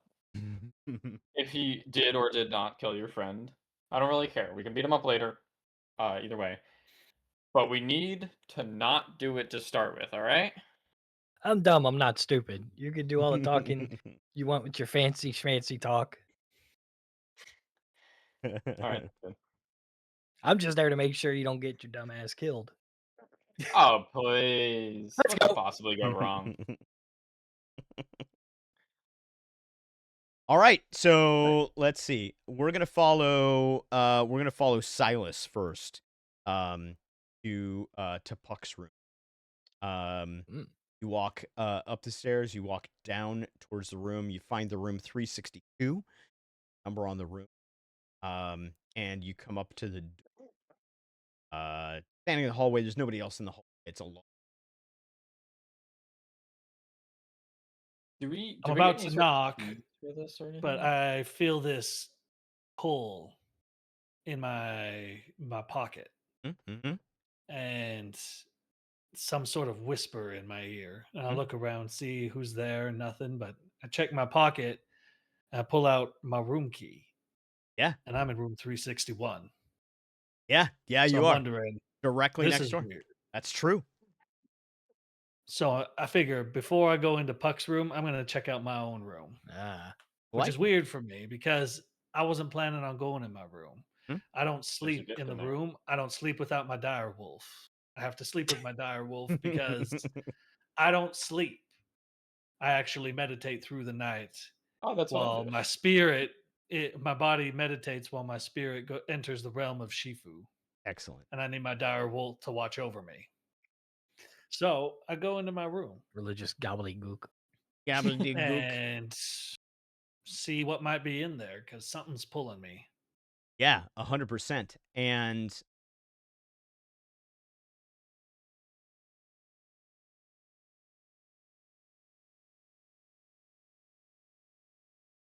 finding this, I have a lot of notes.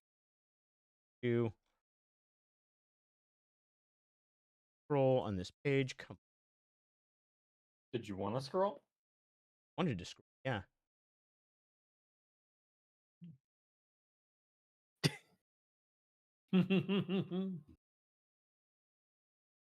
Gotta go back to last week's notes for something here. Ah. Oh, for what's in the... Yeah.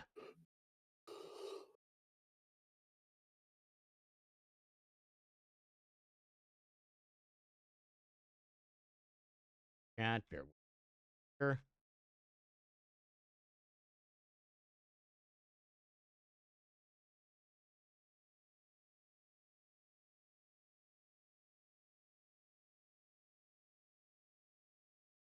Ben really wants us to check the cameras. Ben wants you to check the Yeah. cameras. The cameras that I'm pretty sure there aren't. I believe there are no... So far, we have yet to see any cameras. Can I do a knowledge roll to see if I know what a camera is? All right. I like that I break the fourth wall. Like, I just know things that I probably shouldn't. Drones. Do All we have right. drones or do... So, Silas, you go back to your room. In that room, you have your bed, and you have bed.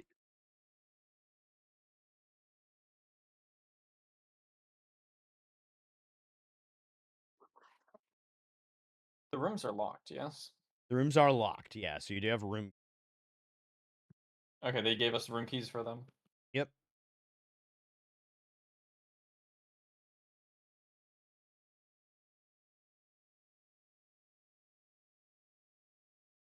Okay, perfect. On your bed, drones. Yes, there are many drones. On your bed, thank you. I've finally found last week's notes. On your bed, there is a scroll case, a sealed scroll case, and there's just a note that's attached to it. The note says,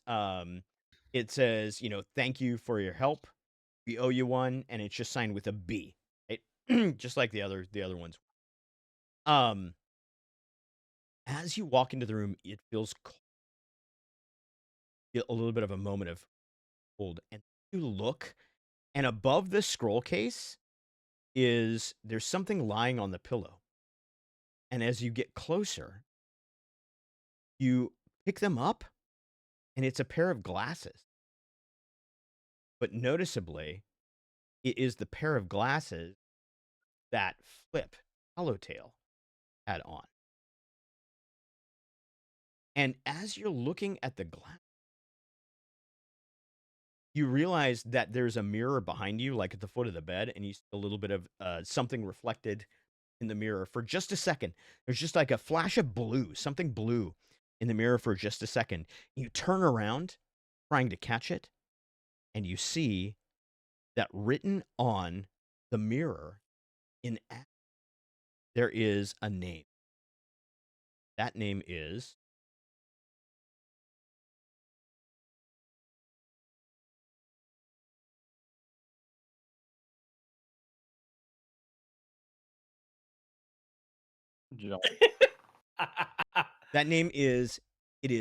Aldrich Vane. Aldrich Vane, Vane. And as you're looking at that, holding the dead monkey man's glasses, suddenly gets very, very cold. The mirror frosts over. And when the cold clears and the frost is gone, the name is gone. That is where we're going to leave it for this week. That's our game for this week. Thank you, everybody. We will be back again next week with more of this mystery to see what happens. Thank you, guys. What was the name? It's Aldrich Vane is the name. Yes. The name. So thank you, guys. I appreciate it. Chat, instead of let's not go to a break. We ran late. Any questions? Any last minute cues? Anything that we need to get off? That we need before we get off. I got something to get off. Yeah, okay. Kazenga. Touching tips over here. Oh my. GG's. Yeah, why did none of you guys learn pickpocketing is what Dust would like I'm not a Oh my god. They're a I'm lover. a monk. I'm not a They're pickpocket. lovers, If not a anyone's the pickpocket. pickpocket, it's the outlaw gunslinger Right. over there. Yeah, I'm a fighter. a ranger. I'm literally a dude who uses his fists in the Wild West. So by the way, You're welcome. I will let you guys know. So players, right? I will let you know that you have a sticky tongue, Rob. Use it to steal. I see a lot I of games. actually can. That is part of the tongue thing. It's hey, listen, you got to use that tongue, baby. There was a poll that happened in the Discord, Go get Mama. and that poll decided who the killer of Flip Tattletale actually was. Now, you guys haven't, you haven't solved the murder yet, but chat actually decided who the murderer was. So when don't tell you us. find out who it is, you have That's only them fun. to No blame. spoils, but Only them to blame. Chat, there will be an additional poll that will go up this week. Make sure you vote on it. It will be in the secret channel. These boys cannot see it. They do not know what it is. Secret. You know what's secret. crazy then? With that being the case, Yes. I have a weird suspicion that it is not Eli. You have a weird No, it's suspicion yeah, it's not that's Elon. kind of what I would think. Yeah, but we still gotta follow Thinking that about trail. who would be so- likely to vote in that breaking. poll, they want to make life difficult. It's probably some random passerby that like just wandered into town, I will- randomly shot a random person. So in I will half. say everyone who's on the list is someone that you have already met and interacted with. Okay. So it's not just a Before the random murder, like okay. guy number 3. Yeah. I don't know how. Okay, so we need to go back in the VODs. I hope it was Billy while on cold medicine. I need, man, I need so badly to. I need to get into combat so I could try out my stuff. You barely I have fought not- at all. I have Okay, not well, been in a fight that's- barely at It's all. 2 consecutive just- weeks where you have Well, not you- like thrown a you- single punch. You ran out when we were about to fight the cockroach. I wanted to go find out why everyone screamed. So good. So I thought good. I'd get in a fight because of that. And Lol. then you mushed Monkey Man's head. Did we just into go fight a pile random of person? Pudding. I wonder what the chances are that it's Billy or not Billy, Benny. That it's Ooh. Benny? Really? That would Oh. be Here- that here's would the be an thing that's interesting weird is dynamic. that blue mist thing isn't the first time we've encountered it. That's We true. encountered it when we were talking with the people around the gambling table too. Yep. And when I was in Nobody my room. noticed it except for you and me, Rob. You may have seen a similar phenomenon a couple of times on this book. I think once it happened in my room too, but I like just being oblivious idiot that I am ignored it. Yep. Yeah. It's exactly the kind of thing Riberto would ignore. Exactly right.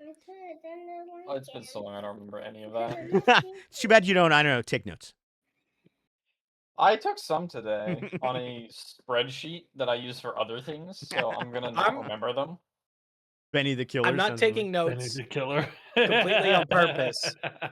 because It's very in character for Riberto. Yeah. yeah, Riberto would not Roberto's an idiot. Yeah, remember anything. Yeah, he wouldn't remember anything at all. Anything at all. Yes. All right. Well, listen, chat. Thank you guys for hanging out with us. I had fun. I hope you guys had fun. Thank you, players. You guys have been awesome. We will do this again next week. If all things go well, hang out with us. Check out the polls and the things. Like, subscribe, do all the YouTube things as well over on the YouTube channel, because this episode will go up on YouTube as soon as I get it downloaded, probably tomorrow. So, thank you guys for hanging out. It's been a blast. My name is Orpheus Quine. I am the friendliest pirate on the Sea of Thieves, but today I'm your dungeon daddy, and Daddy? Sorry. My background is Flip is what Flip looks like when he died. That's Yeah, what it's just a dead, Oh my dead gosh. monkey on oxygen. It's good. I mean, there was nothing left of that monkey's head. You totally pulped it. So sad. So sad and Just pathetic. pudding. I think Just we need to pudding. go back to the body because we've left it by a pile of sticks to burn it. Yeah, it's just laying on a but pile we- of sticks. Yeah. But we need to take the glasses just to check on them. Yeah. No, Yeah. my background is actually Winston from Watch with an oxygen tank. with an oxygen Yeah, I know, I know. overdose. All right. Happy birthday, Dust. Goodbye, everybody. Have a great night. Happy We appreciate birthday. you all. We will see you next time for our next amazing episode. Until then, you guys have a good one. Bye. Later. Bye, everybody. Bye.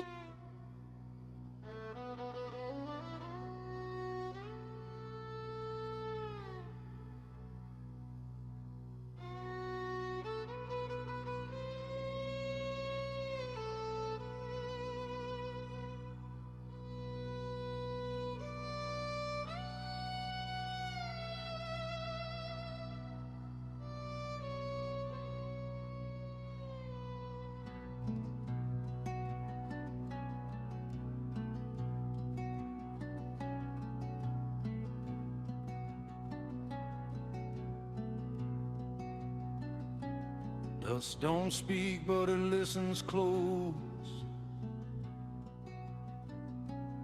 Every step leaves a debt you owe. Steel and sweat in the burning light. We took what gleam, we called it right. Rails cut scars through thirsty land. Gold in our eyes, blood on our hands. Old songs buried under stone. The ground remembers what we've done. Hear it hum beneath your feet, a heartbeat slow, a promise deep. The ground remembers, the ground remembers every name carved into the sand. The ground remembers, the ground remembers what awaits when gods don't stay down. Town lights flicker, engines cry. Faith so cheap, truth walks by. Prayers whispered, bullets pray louder. Hope tastes like dust and powder. We said the past was dead and gone, but it's been waiting all along. Every crack, every seam, something stirs beneath the gleam. Feel it crawl through iron and bone. This land won't let us walk alone. The ground remembers, the ground remembers every lie we tell to stand. The ground remembers, the ground remembers what rises when we take too much land. You can run, you can ride, you can bury it deep inside. But when the earth decides to speak, it don't roar, it reads. Low and slow the shadow grows. Not a beast, not a ghost, just the cost